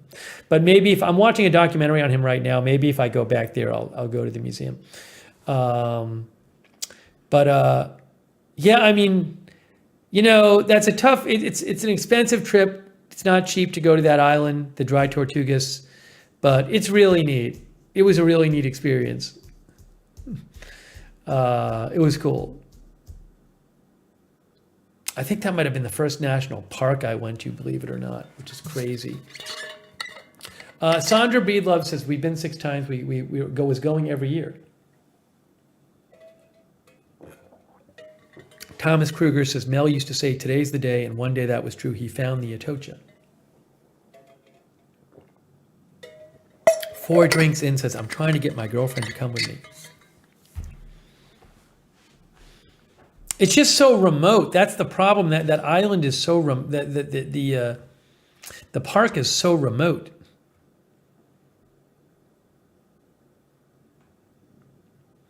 God is my banner says, what a job. Flying people to and from an island with no shoes and a swimsuit, probably. He did a good job. And he's also like narrating to you as, he kind of does like a little narration throughout the flight.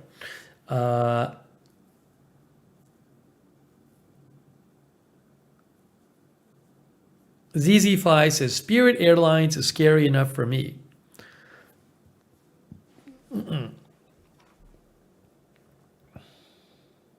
Emochidoro is on the Gulf. You should come to Vermont sometime. I drove through Vermont last year. I'd like to spend some more time there. Chris DeBow said that. I got some more pictures to show you. Let me just do a quick news check here.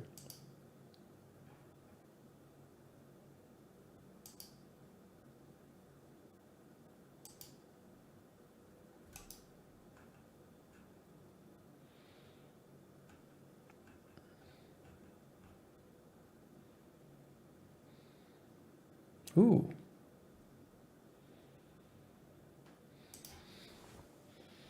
Arizona Intel says there was a fire at the Flying Monkey Theater in Plymouth, New Hampshire, where a concert was taking place.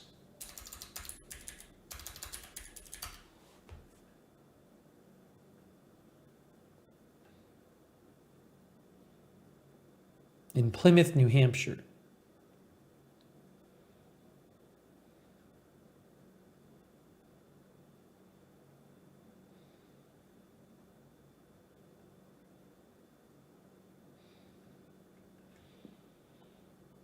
I'm not aware that like anybody got trapped in there or anything, but I'm going to check it out. Oh, News Guy Philly says the fire appears in an exposure building and not at the Flying Monkey Theater. I don't actually know if it's in the Flying Monkey Theater.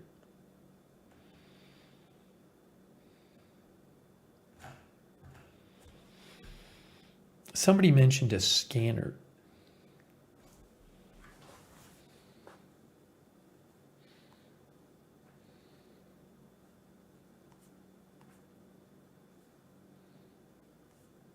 Here it is. Oh, a bunch of people are listening to it. Let's see. Let's do that. Channel 6 for staging.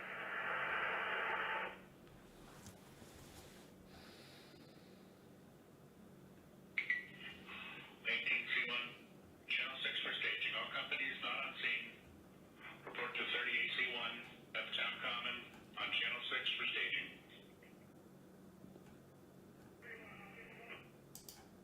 Yeah, so it's not clear to me if this is definitely at the theater or not. 40 tanker 1 on scene. Here you go, look. Right there. See, AZ Intel says Staging companies off at cover. Canning companies at cover. Flying Monkey Theater in Plymouth. I just turned the scanner on to see what I could hear.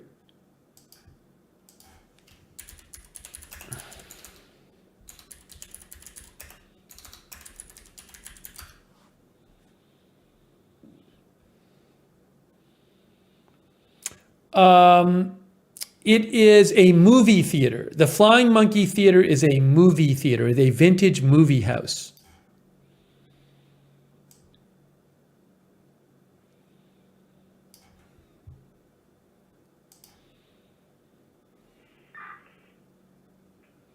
Wait, visiting 14 minutes to 1 thing, go to channel 30. The Flying Monkey. Oh, what was saying? Live events. 19 engine 2 on scene. It says here.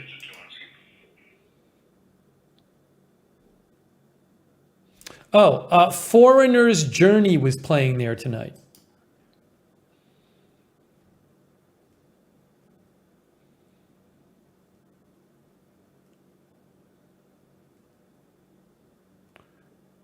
It's like, what is this? Is it like a tribute to Foreigner or something? I don't even know. Oh, Foreigner and Journey.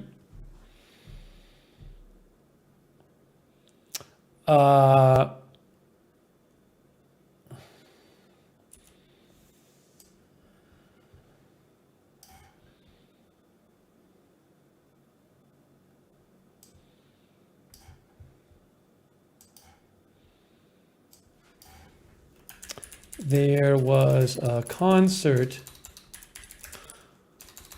there tonight by a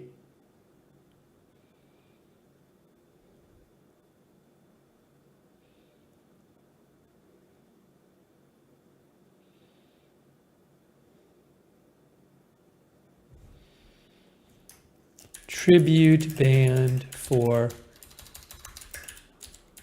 Foreigner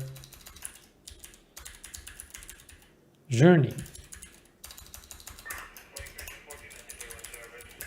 Hope everyone's okay. 14 engine 2 service.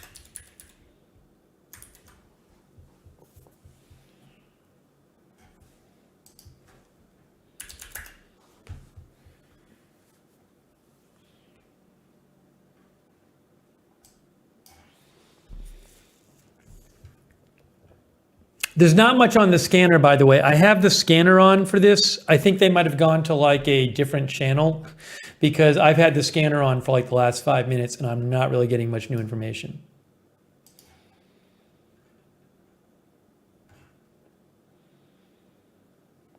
So again, it's a fire at a theater in Plymouth, New Hampshire, which is like a vintage movie house. And there was a concert by a tribute band going on there tonight. So I haven't heard that anybody's injured there. Hopefully everybody just got out. Answering Lincoln engine 2. We're arriving at Plymouth Station. Lincoln engine 2 at cover. I was just seeing if I could find any other information.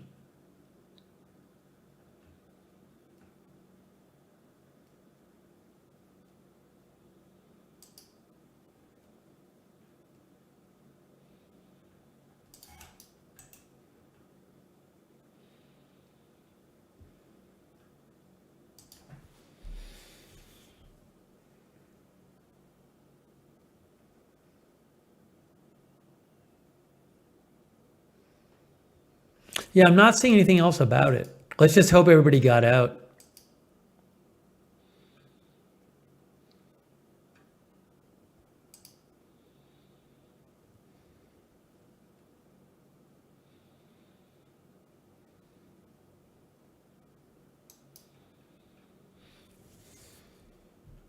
Out of the theater that's where there's reportedly a fire going on in Portsmouth, Plymouth, New Hampshire. Here's something from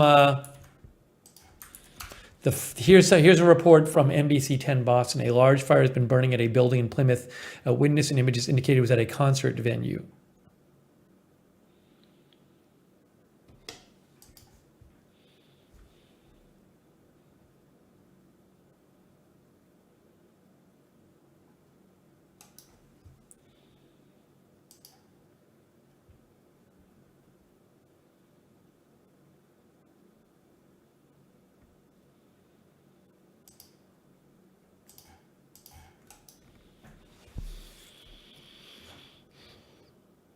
But I was just seeing if there was anything more on this. I don't, and I mean, I have the scanner on right now and it is just silent.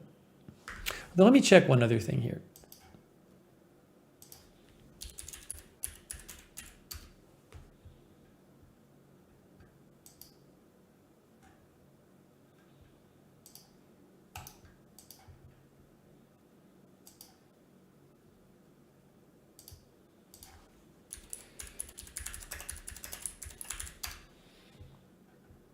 This is in Grafton County, I think.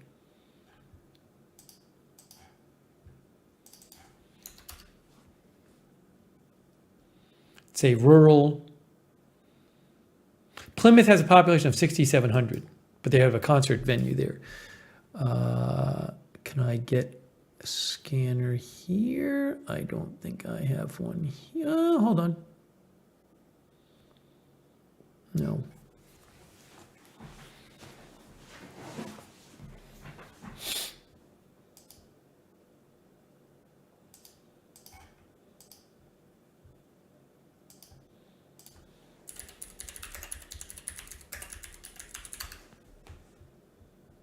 Anyways,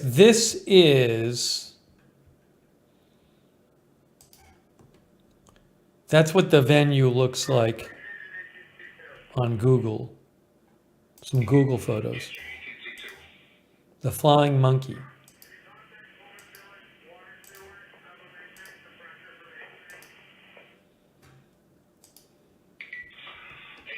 Requesting contact Plymouth Water and Sewer for an increase of pressure to Main Street. Ooh. Sorry, I just need to check this out to make sure, see what's going on here. Sorry to interrupt the stream, but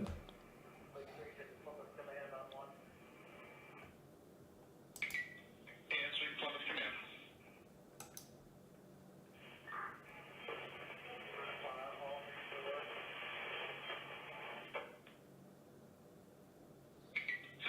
Taking C1 at power, all hands working. yeah, I haven't really heard much new on the scanner yet. I have it here. Plymouth Command, power on Main Street has been disconnected.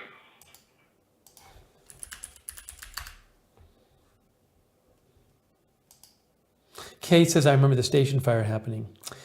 I forget, was that the one where there was like a concert going on and a lot of people died? I forget that one. But yeah, you just want to make sure that it's not a situation where people like got caught inside or something.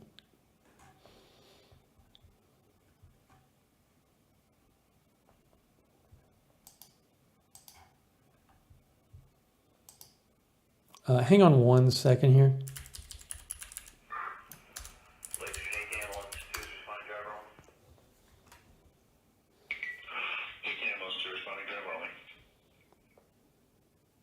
I haven't heard any reports that anyone was, people didn't get out. So I'm just trying to find out a little more here.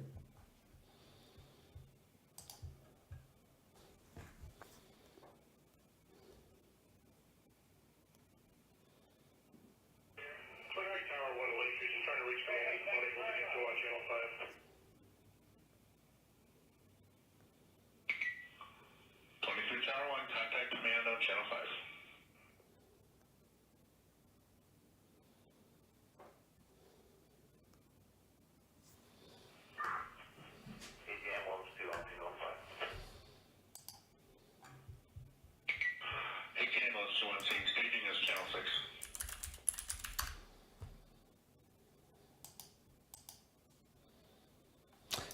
Is Snap Map still working?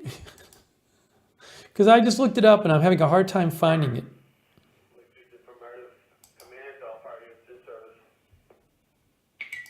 Meredith Companies in service.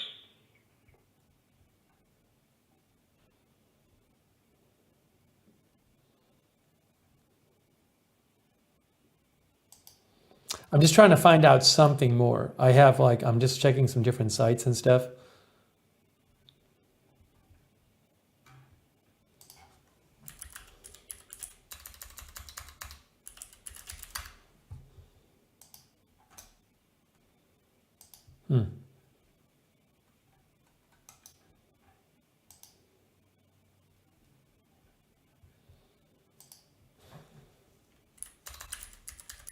LB says they have a Facebook page.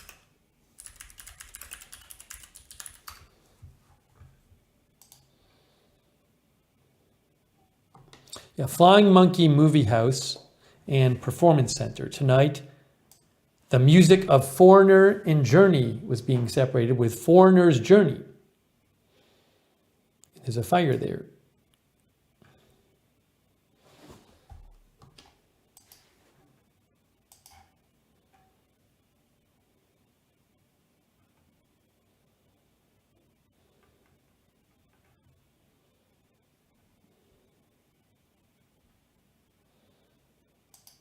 Thanks, Trace, and hi to Lauren. Thank you, Trace. Sorry, I'm just trying to find out a little more about this. Somebody replied to me on Twitter, Nick, claiming that the fire started next door. I don't have the details on that.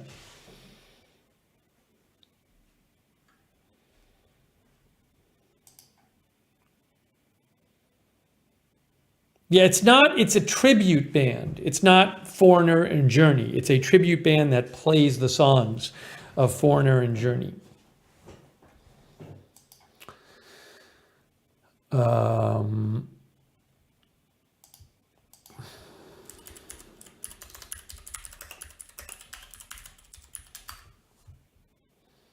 Yeah, Marty says, I just want to make sure no one was hurt. Yeah, I just want to figure out, I'd like to get some confirmation that people just got out of there. That's what I'm trying to figure out. And I've seen nothing about it yet. And I have the scanner on here, and again, I think they went on to an encrypted channel because the scanner is just quiet now.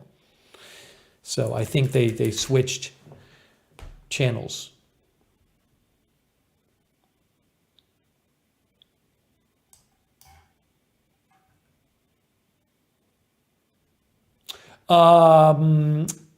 WMUR says, multiple viewers report that the flame started next to the Flying Monkey Theater and then spread. Another viewer reports they are able to get out of the theater safely. Okay, that's helpful.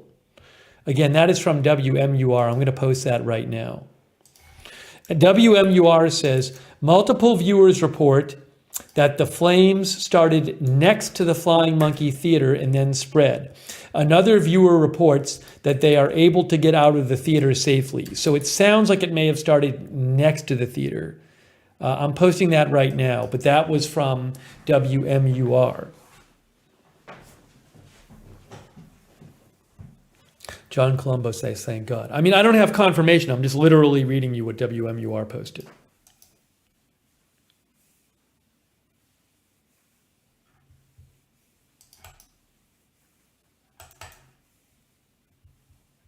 Oops, there was a typo in the original article. I got to fix it in my post.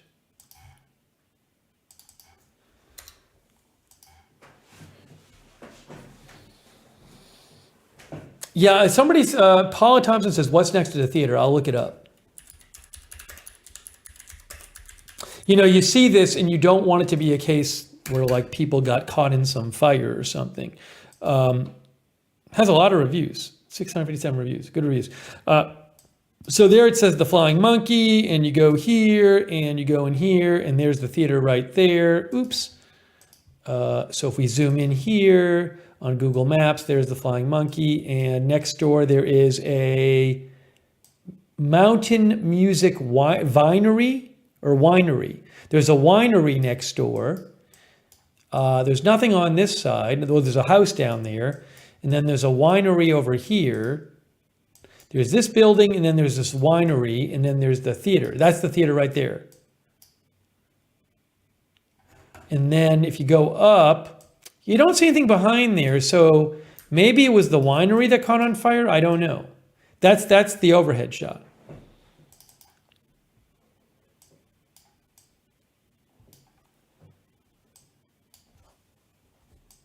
So some fire at this building here. Oh, there's the picture in all right. The picture at WMUR, although this might be part of the theater now. I don't know if the theater actually has this, because I'm looking at a picture at WMUR and it says it has this building with Flying Monkey Presents something on it. So this might be part of the theater now.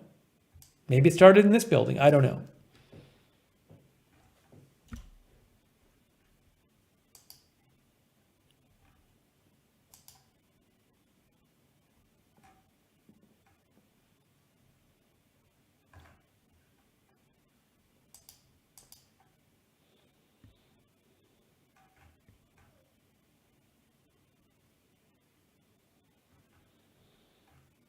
Well, I wish I should get you some more info, but I'll keep looking.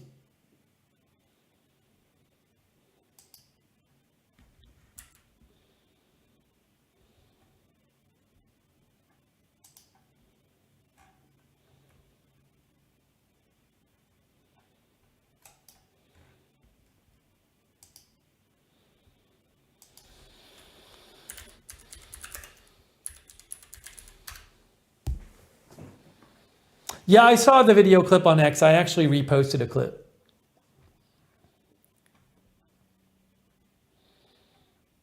But that's all I've heard for right now.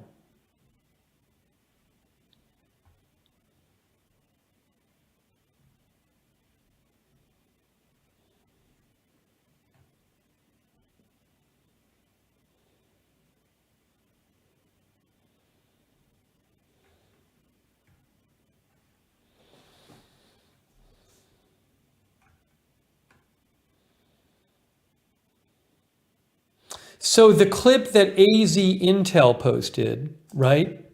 I guess from Quick News Alerts. I'll show you a screen grab of it. You can go to AZ Intel or Quick News Alerts for the clip. But if you look at this, see that right there? That's that winery building, which might be a part of the theater now. But the theater proper is on the right. So that looks like the fire is in between like these two buildings here. And if we go back here, that would be between here and here. And again, I think this might be part of the theater now, but when this picture was taken in, well, this is August 2023 and it says Mountain Music Winery. So that I think is the concert venue right in there. And in the video, it looks like the fire's here, but maybe it's spread to the building. Command post from Lakes Region on Channel 1. Plymouth Command Post on Channel 1.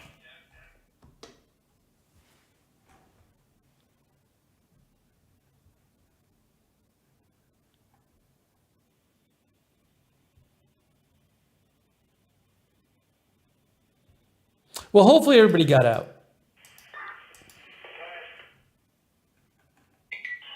Plymouth Command Post, you've reached your 1 hour mark.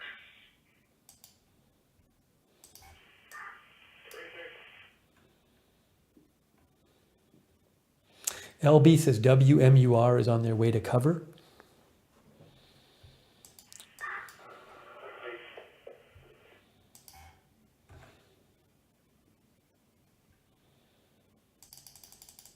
Anyways. So I'll go back, I'll keep the scanner on and I'll go back and check about that. That's not something I'd cover like on the year right now, given what it is. But this is what you have to do. You have to check things out when they happen. Let's see what's going on. All right, maybe we'll talk a little more about Florida.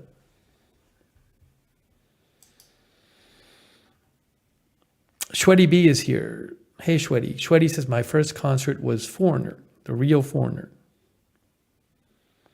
Misanthropic says, I saw Foreigner and Journey toured regularly together. In the 80s, I saw them numerous times. Dancing in the Sand, there's a documentary on YouTube about Mel Fisher, which I think is from the 80s. But I started watching it today. It seemed good.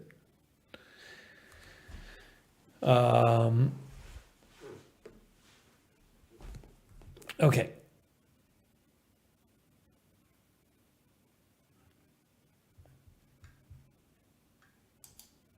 Oh, and Kay had mentioned the station fire. I think I watched a documentary on that too.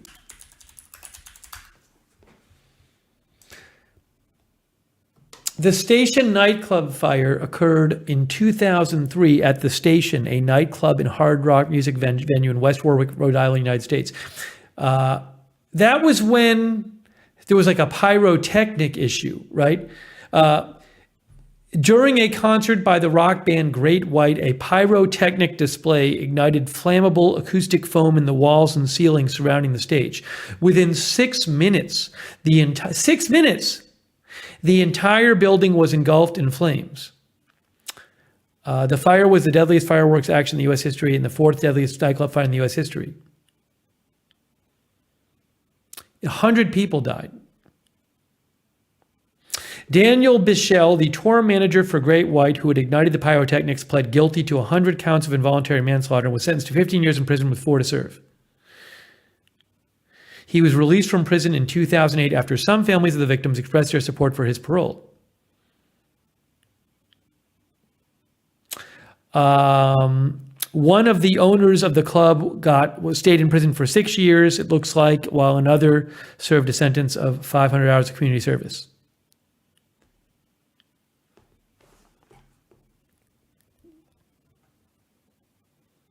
Yeah, there's I think a documentary I saw about this, and it's like crazy how fast the fire spread. And like people initially, some people just thought it was like part of the show. And if you didn't get out right away, like that might have been it for you.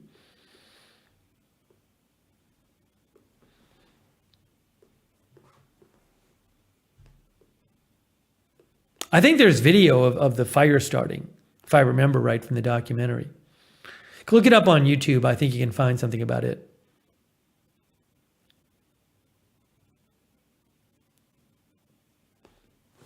Pony Boy says, that was horrible. Still numb over that. There's video of like people pulling other people out of the nightclub, and the people getting pulled out are like, their faces are like black with soot or smoke or whatever. It's really difficult.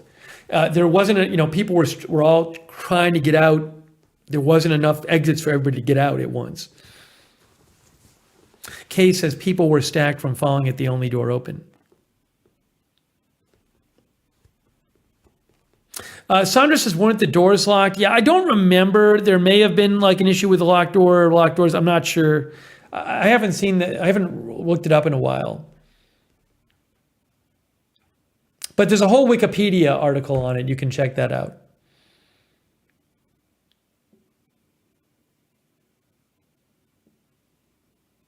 The article says that the station was exempt from a sprinkler requirement in the state fire code because it had been built in 1946.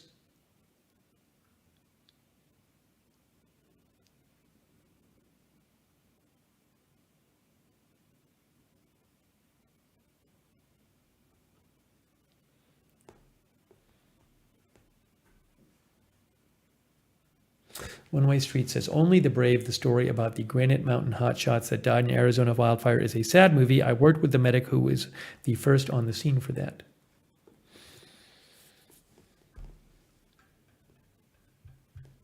And Mochadoro says it happened so fast, most people only knew of the front door.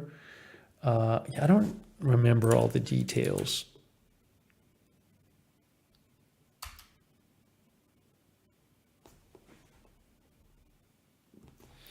Down here in the Wikipedia article, it says, in that fire,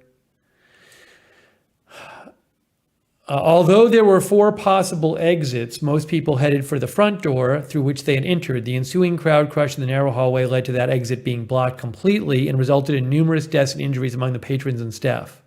Multiple survivors claimed 2 bouncers blocked the stage door as attendees attempted to escape the building, stating the door was only to be used by the band.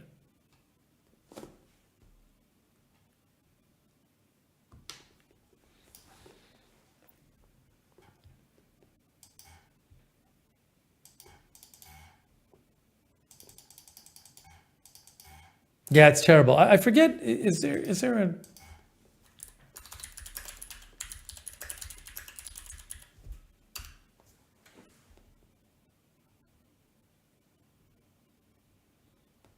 Anyways, look it up on YouTube. You might be able to find a documentary there. I know I saw a documentary at some point about it. Some sort of report or movie or something. Okay, we're going to go back for a little bit to Florida. Sorry, it's kind of a weird transition, but we got caught up looking at that other thing. How do I edit this photo?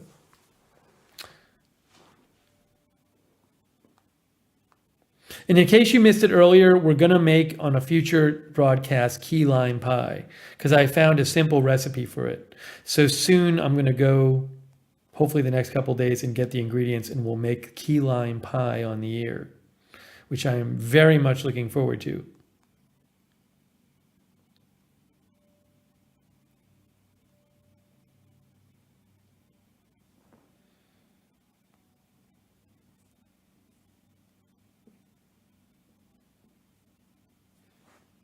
I'm just adjusting this photo here.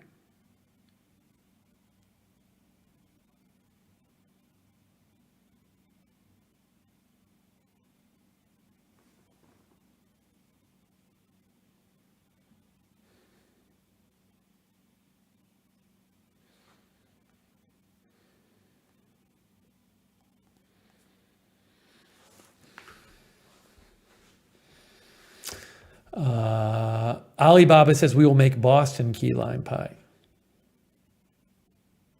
There's nothing on the scanner right now. I have the scanner on. There's just nothing going on it for the fire in New Hampshire.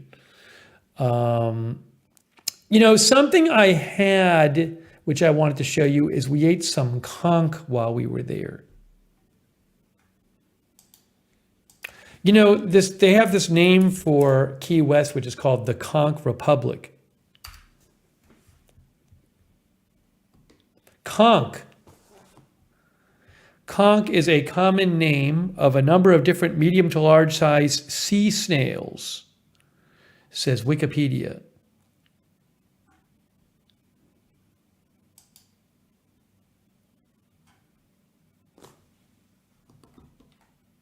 That's a picture from Wikipedia.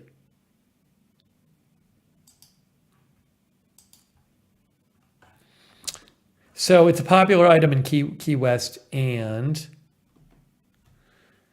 I want to show you some of the things we got. This was conch fritters, I think. Hey, thanks, Darcy Miller. I appreciate that. Darcy Miller, so nice of you, Darcy. Thank you. It was good. So we had conch fritters. There's conch fritters. They were good, actually. It is good. One of the best things I had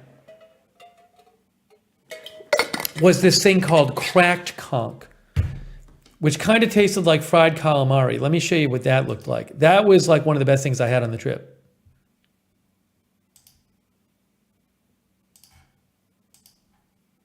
We're not even going to finish all the photos on this stream tonight.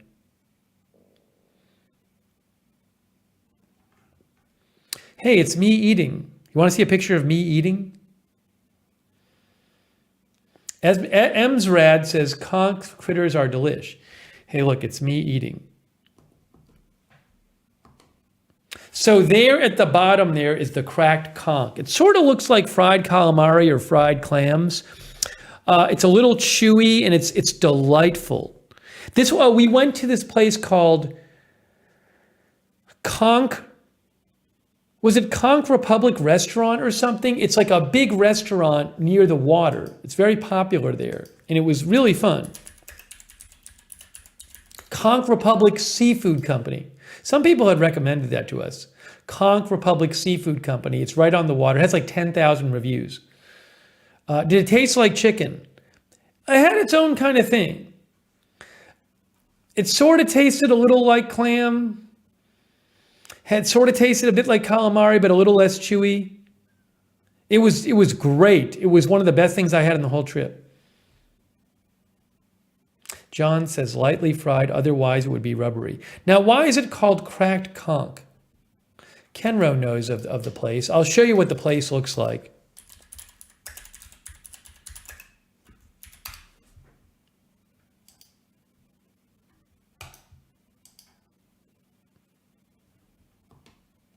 So there's Key West here, and it's up here. Right there. Right there. So you're right at the marina, and the bar is right in here. It's a huge restaurant, and there's a whole big bar in here.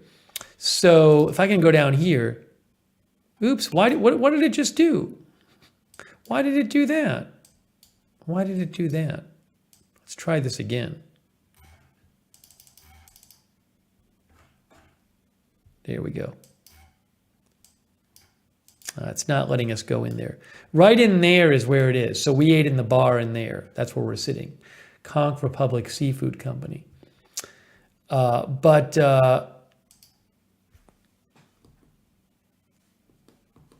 that cracked conch is great. I don't know why is it called cracked conch?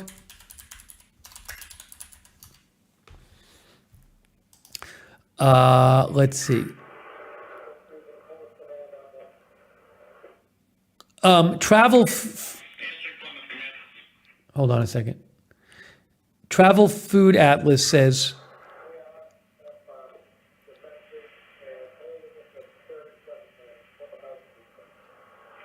oh, I had the scanner on for a second about that fire. Travel Food Atlas says cracked conch is a deep fry. The fish, the conch is sliced, battered, and deep fried.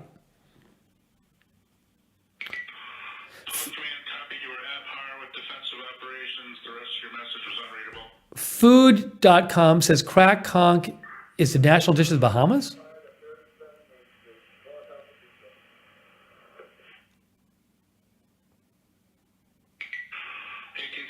holding the fire to 37 Main Street. It was really good. Paula Thompson says if it's breaded and fried, I will try anything.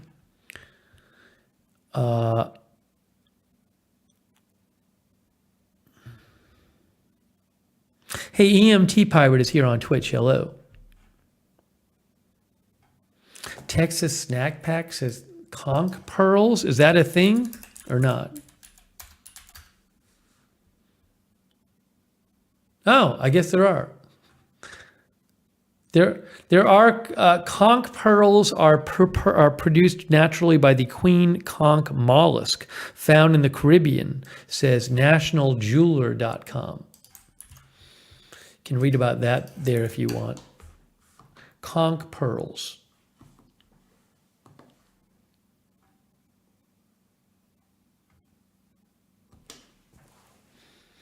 Lisa says conch chowder and fritters are amazing. We had some conch chowder when we were there. I can show you a picture of that too. Hey, Linda Belka's here. Hey, Linda.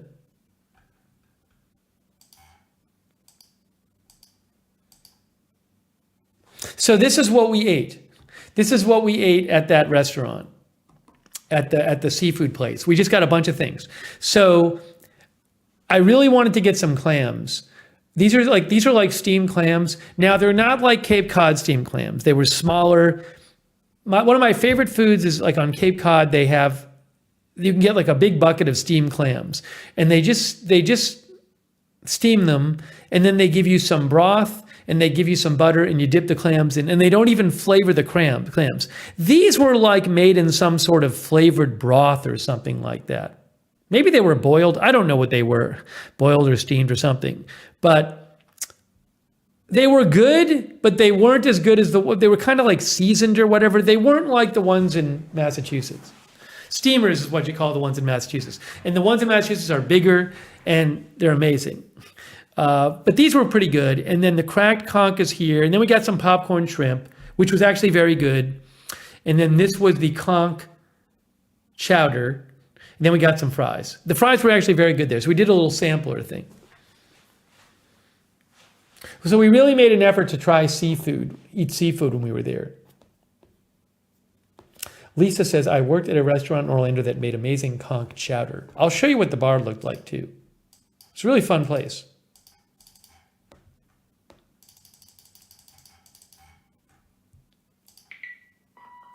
So that's what the bar looked like. It's like it goes all the way around to the other side, and you can see you can see the boats out here. You're right on the water.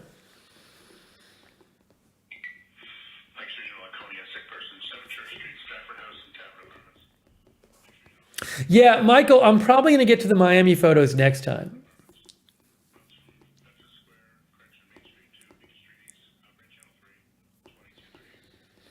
There's a bunch of places like this right on the water there where they just, you sit and you can see the water. It's like a big thing there. Hey, JANP is modding too. BZ is modding too.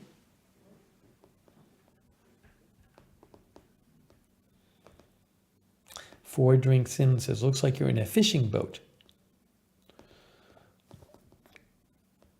Emochidoro says, Floridian who still prefers New England seafood. Yeah, I don't even know if I'm going to get to Surfside. Maybe I should just talk about Surfside now. Hey, thanks so much, Michael A., for gifting those memberships. Thank you, Michael A. That's very nice of you. Look at all the new members. Star, Frank C., D-Tops, Odie O'Neill.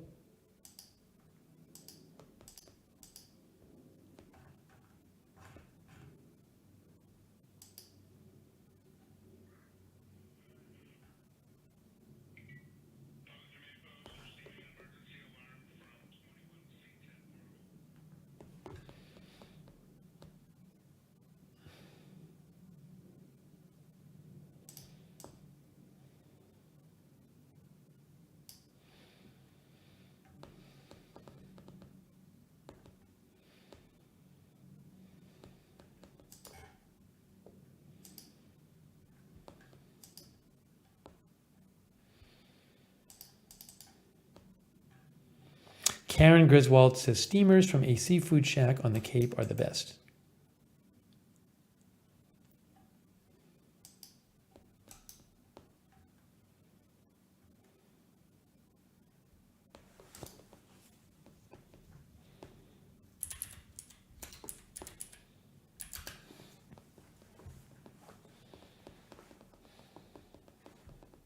BNO News posted a thing, I guess from earlier today, because it's daylight. It says massive gunfight at block party in Memphis, Tennessee, multiple fatalities. Again, this didn't just happen because it's 10:42 right now.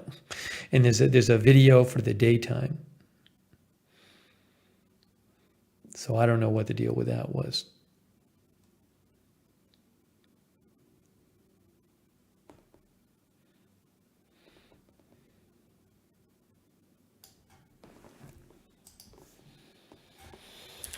Let's just talk about the Surfside collapse in the building. I want to talk about that.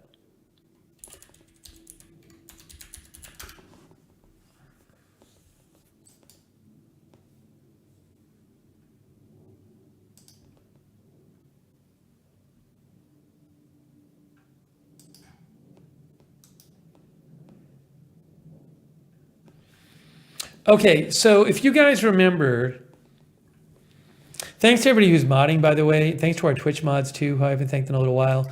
Sarah and David Green was there before. BZ, K Body, Linda Belk, Raven, Riley, J and P. Thanks to all of our mods.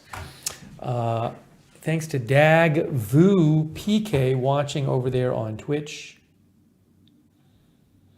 So if you remember, the Surfside collapse was the building on the beach in Surfside, Florida, north of Miami Beach, that collapsed, I think 4 years ago, 3 years ago, 3 years ago.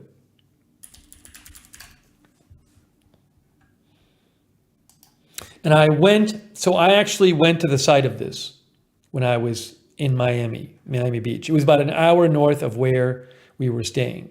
No, a mile north of where we were staying. There's a picture of it from when it was happened. It's terrible. But this was so close to where I was staying. So I went up there one day to look at the site.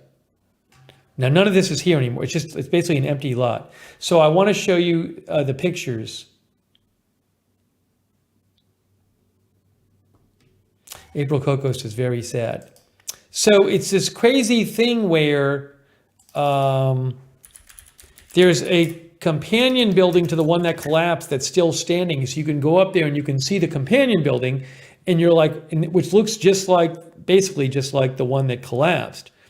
And you can look at it and say, wow, I can't believe this building like that fell down.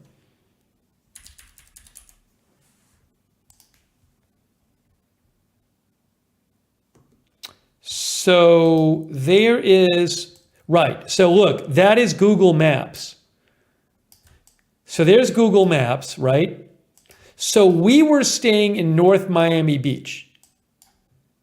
So we were staying right around here in North Miami Beach. And this place was only, a mile north. So what you can see is that's what the scene looks like now. That's the empty lot. It's got a fence around it.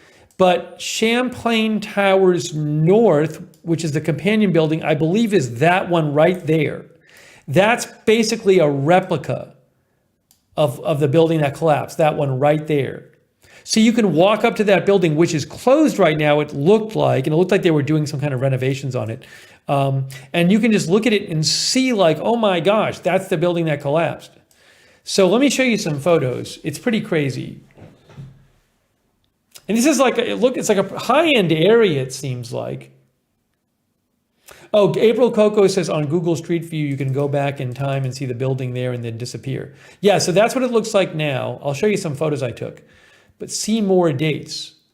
May 2000. Oh, there you go. April Coco, that's actually really neat. I forgot about that. So that's from 2019, Champlain Tower South. That's the building before it collapsed.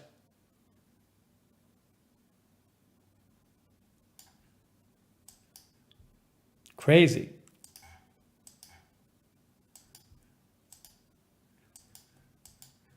There it is.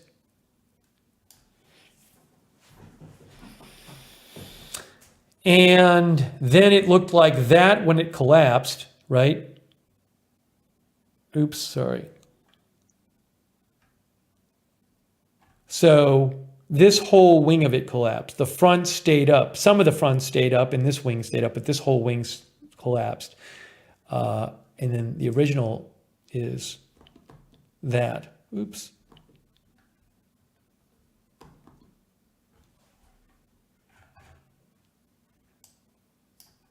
Let me show you the pictures.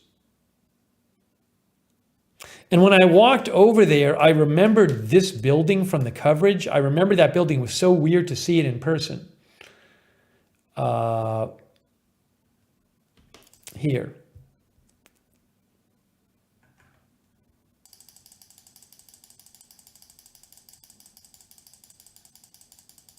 Hold on, let me go back and get it for you.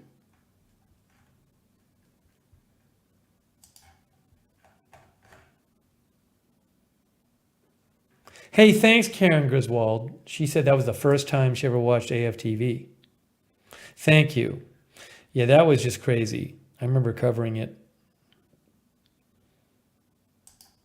So here are the pictures I took. I'm going to show you the pictures I took. That is looking through the fence. You can look through the fence. That's what it looks like through the fence, if you look through the fence there. There's still like some debris in there or whatever. They haven't like paved it all over. That's what it looks like on the inside.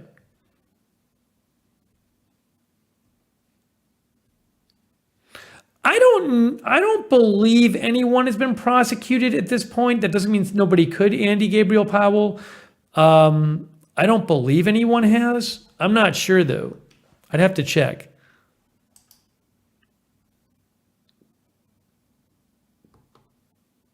There's a picture I took too over the fence right there. Ken Rose said that's the parking lot vestibule in the basement. That's what Ken Rose says. There was a parking lot underneath, so.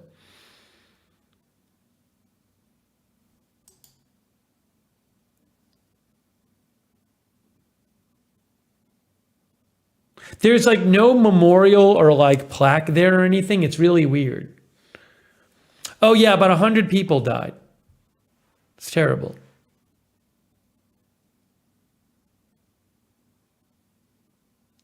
NY7 says our local Hallandale Beach rabbi lost his brother-in-law and sister-in-law in the tragic collapse.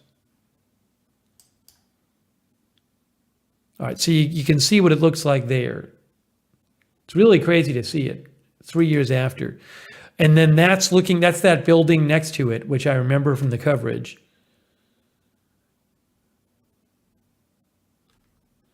And then, hang on.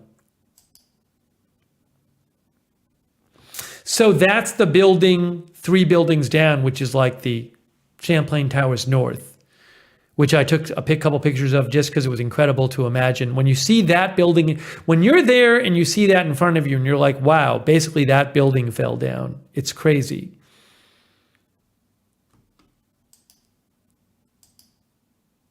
That's another shot of the companion building.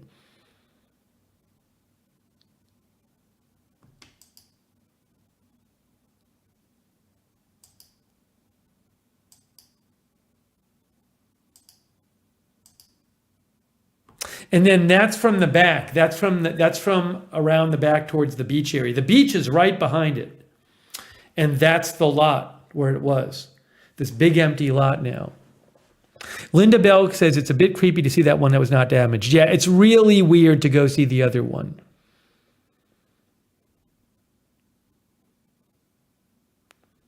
Sarah says, so surreal seeing it again.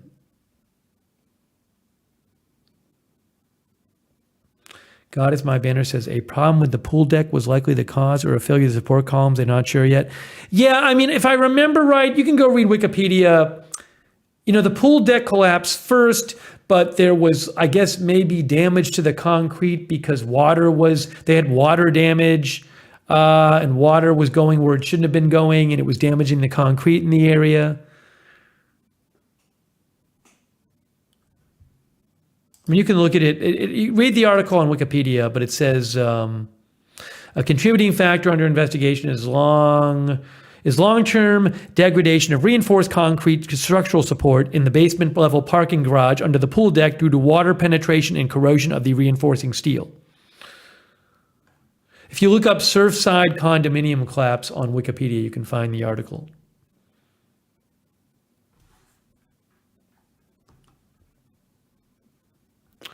And do I have other pictures here? Hold on.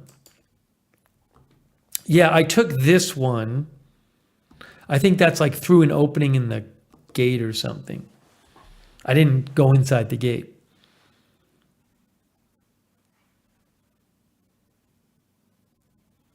Marissa said they have episode on Netflix. Did they do it? Did they do like a documentary on it on Netflix? Is that what they did?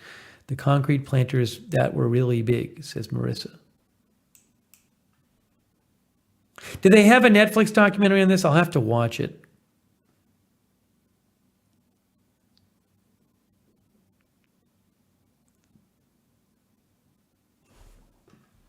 Randy J says tragic.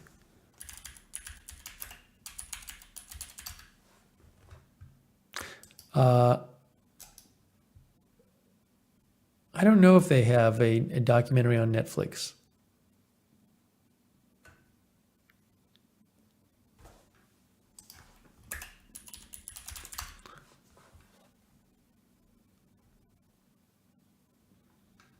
I don't know. Maybe they have a documentary from somewhere else. I'm not sure.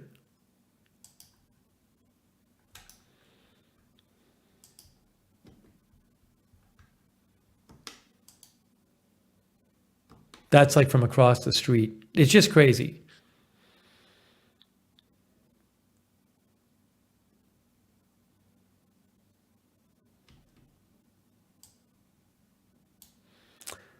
JANP says YouTube channel Jeff Stroff about a couple months ago did an update on the Surfside collapse that mentions NIST.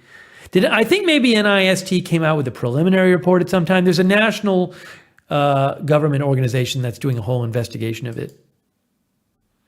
Anyways, so, I don't know that I've ever had another time where I went after the fact to a place where I had covered a story. It was really kind of weird doing it and just to see it in person, because we had spent time looking at Google Maps and the photos and everything, and it was just weird to actually go and see it. It's pretty heavy, when you're seeing this place and you realize all these people passed away there and it's still empty, But it's quite something to go when you've followed it for so long. It was just also weird because, again, it's like there's no plaque there or anything. Maybe at some point there will be. There's a few flowers people have left in the fence.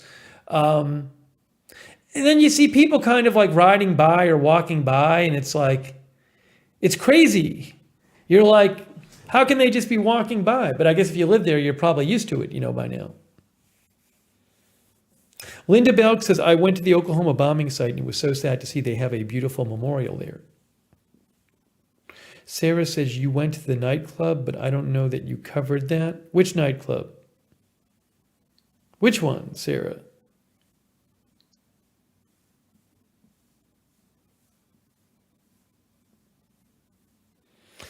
Yeah, Chucky's Chicklet. I don't know why there's no little memorial up or something. Maybe there's some weird thing where they're debating what it is, or they have to wait till things get worked out legally or all that. Oh, yes, Sarah, yeah, I went to the Pulse nightclub, but I did not cover that event. That was heavy too.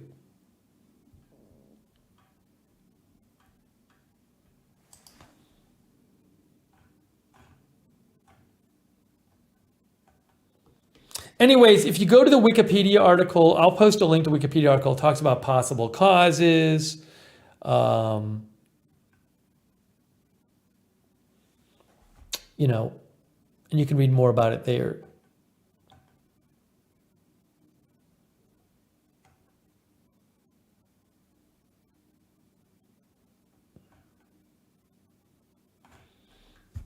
I'll post a link to the article.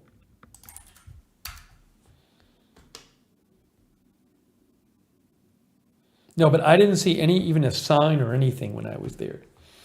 Karen says, no memorial, that's sad. Yeah, it did seem like I thought it was weird that there was nothing there. No marking or anything, no identifying information.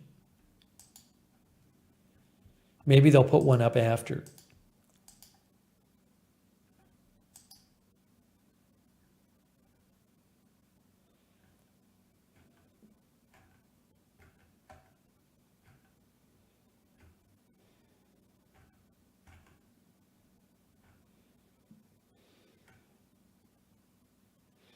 Sarah says, I hope they do something for so many lost there.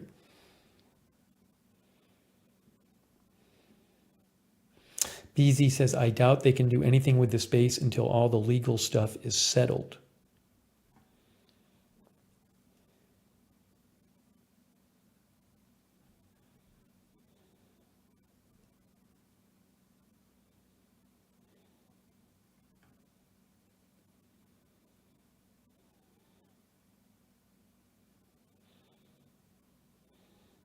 Wikipedia says it's the third deadliest non-deliberate structural engineering failure in the U.S. behind the Hyatt Regency walkway collapse and the collapse of Pemberton Mill.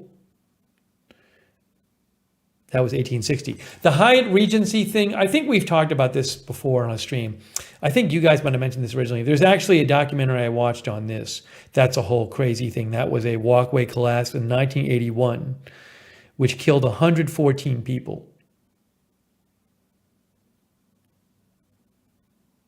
The Hyatt had been built just a few years before. The ill-conceived skywalk design progressively degraded due to a miscommunication loop of corporate neglect and irresponsibility. An investigation concluded it would have failed even under 1/3 of the weight it held that night.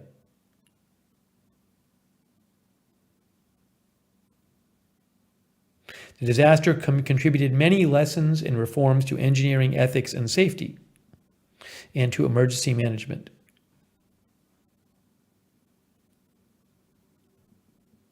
Anyways, I know there's a documentary on that floating around, which I watched. You might want to try to find that. That was crazy. Robin Banks says, I'm so old. I remember the Hyatt Regency walkway collapse, watching it on the TV. Darren says, I watched that documentary. It's hard to watch.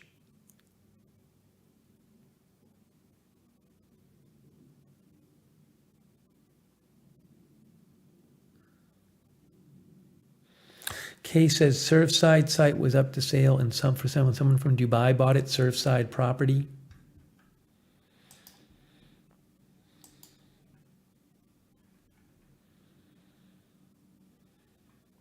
That walkway collapse was in 1981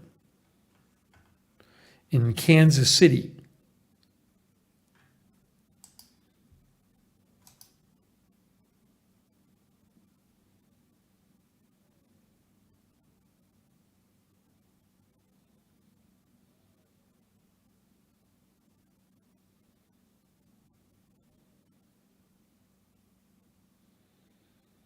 And multiple walkways fell down and fell on a crowded lobby floor in that collapse.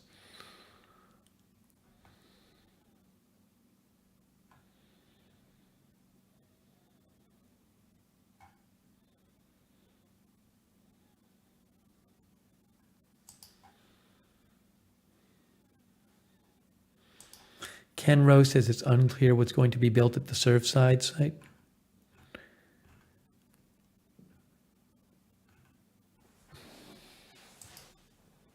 Anyways, if you're in the Miami area, you know, it is interesting to go to that site and see that that site of the collapse. And you can just drive right up there, park right there and look at it.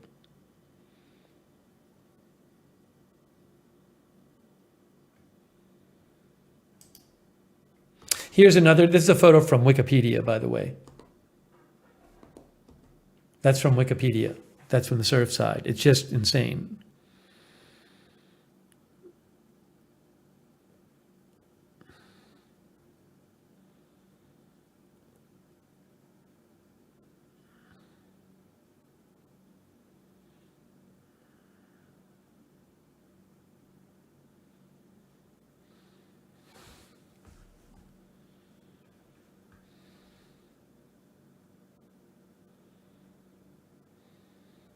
I think, is that the front? I think that's the front side right there. Because the whole side closest to us just fell down. That's that part of the front fell down, I believe that is. If I remember right. Is that what it was? Yeah, there's that other picture. You can see the whole part here just fell down.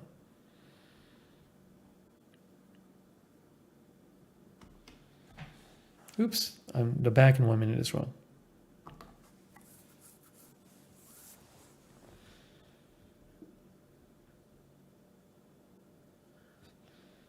Tape Brother says there was a building in the East Village of New York that caught fire a while ago, and it was very eerie and sad to walk by it afterwards, empty for many years.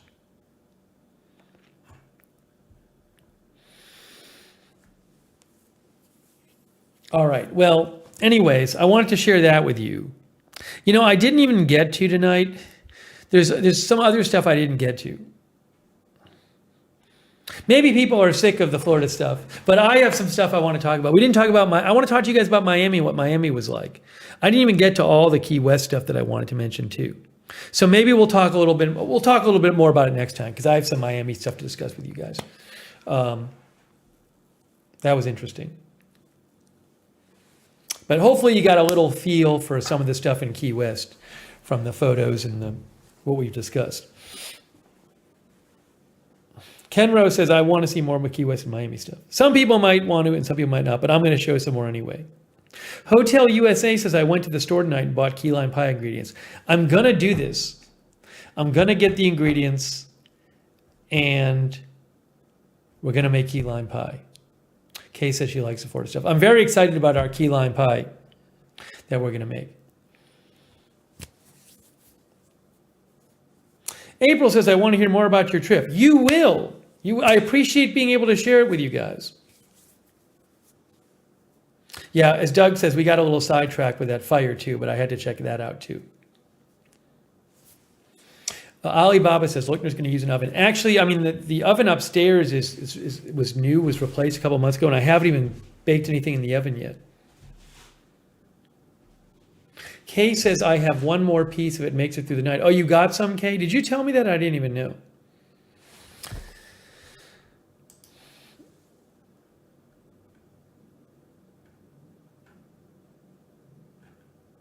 So we'll talk about it more. We will talk about it more.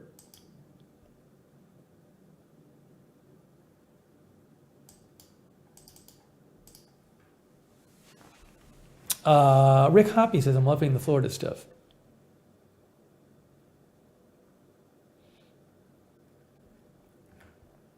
We got to do this stream. Speaking of MJ, we got to do this stream where I'll message her. We got to do this stream. We still have a bunch of the food here that we got to do a stream where I cook the food. We will. I was so busy before the trip. So we'll get to that too. That's the other thing I got to do. Then once we do that stream, we can open up the mail again, the mail thing. Also, Hetty and April sent a Passover package, which I got to get. Going to go get that Monday at the UPS store. It's closed tomorrow. No, I think it arrived, and I'll open that up as well. Thanks, TT Happy Rock and Otis Jr. I'm glad you're enjoying the tales of the Florida trip. So we'll talk more about that. Definitely. Kay says, I have made key lime pie often, but my son likes the lemon the best. Kay had some last night. I miss it. I kind of got used to it when I was there. Leonette says, I make key lime pie with meringue. Yum. I really got into it. Oh, Kenro ordered whole wheat matzah. I like whole wheat matzah. So I really appreciate you guys joining me for this live stream. It was fun as usual. We'll have more streams this week, either news or here. Oh, Joe's Crans is here. Hey, Joe's Crans. Joe's Crans says, my dad loves key lime pie. I'm sorry if you sent me a drawing and I missed it, Joe's Crans. Yes, Joe's Crans sent me a drawing. Let's see Joe's Crans drawing. Look. It says, I hope you had a nice trip. So I drew this because it reminds me of traveling and feeling welcome to places. It says, welcome to Space Lookner. Very nice, Joe's Crans.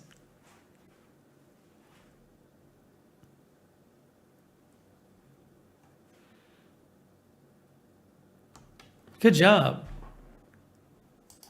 Thanks. Sorry, I forgot to check before. Hey, Javaris is here. Javaris and Lamar. Glad you stopped by. Chair's working well, Javaris. Ever since I replaced that, the piston in it. Oh, sometime in the next couple weeks, I'll get the thing on the wall that gets rid of the echo. And we have the monitor arm has been ordered, so sometime maybe this week we'll get that monitor arm, so I don't have to have the microphone on books in front of me. We can have the monitor, the mic on an arm, and I can bring it closer to my face, if that all works. So we're going to have a stream where we do that too. So a lot to do here on the channel. Oh, Kevin Michael Reed was here. Hey, Kevin Michael Reed, good to see you. People coming in and out. 94 Hondo was here as well. Annie Abbey was here. Ojai Bacon. Hey, Ojai Bacon. It says, happy smoke day. Ellie Lassetti stopped in on Twitch. Let's thank our moderators. Kevin says he's been crazy busy. No problem, Kevin. We'll be doing some more of these. Thanks. April Coco says, fun streams ahead, looking forward. Thank you. I am too. So let's thank our moderators, Sarah, David Green over there on Twitch, BZ, Linda Belk, K Body, JANP, all of our other moderators who've been here tonight. Thank you to them. Did I thank Michael A for the gift memberships, by the way? Oh, Michael A gave some gift memberships. Thanks, Michael A, to people like Frank Z, D-Tops, Odie O'Neill. I missed that, Michael A. Thank you, Michael A, for the gift memberships. Very nice of you, Michael A.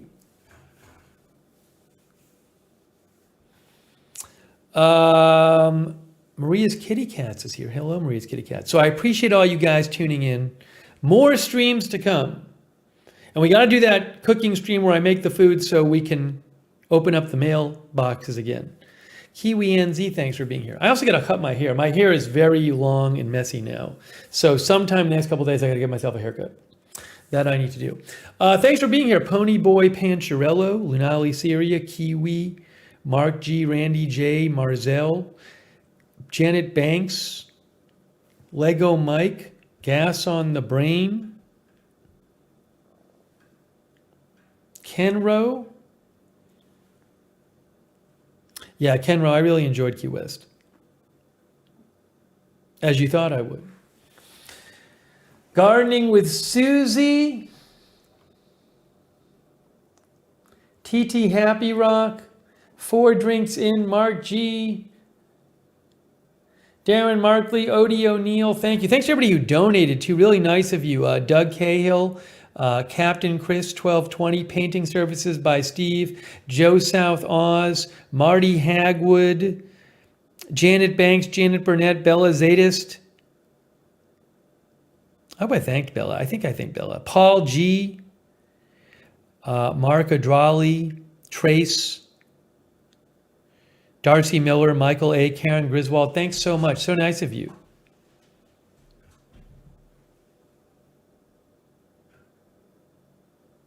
Marissa Pugliese, thanks for being here. More popcorn requests, John Gidry. Maybe sometime soon. The head scratcher, I still have that here. Who gave me the head scratcher? She wasn't happy with me. But I still have it here. J&P was wanting to. Rick Hoppy is going to Trader Joe's before they close.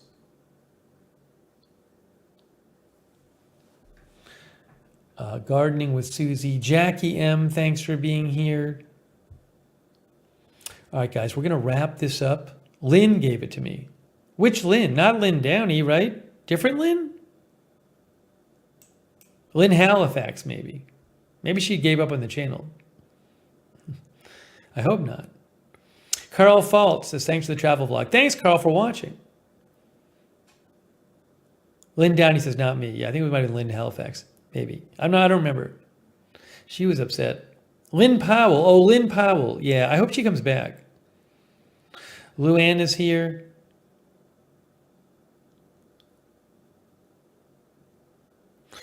All right, guys. We are wrapping it up. Chucky's Chiclet. Thank you so much for joining. Thank you for being here. Appreciate you watching. Appreciate you chatting. More streams to come. Annie Abbey O is watching from Lombardy, Italy. Wow, very cool. I'd love to visit Italy one day. Ryan the Gamer, thanks for being here. S. Parsons. All right, folks, going to wrap up this for now. Hey, if there's big news before I go to bed, I will get on the air and cover it. 4 Drinks In, thanks for watching. Texas Snack Pack, thank you for watching. Ellie Lassetti. William Cromer. Play us our theme song. That's right. We're going to play it right now. All right, guys. That's it. Thanks for watching. Appreciate you being here, and we'll see you very soon.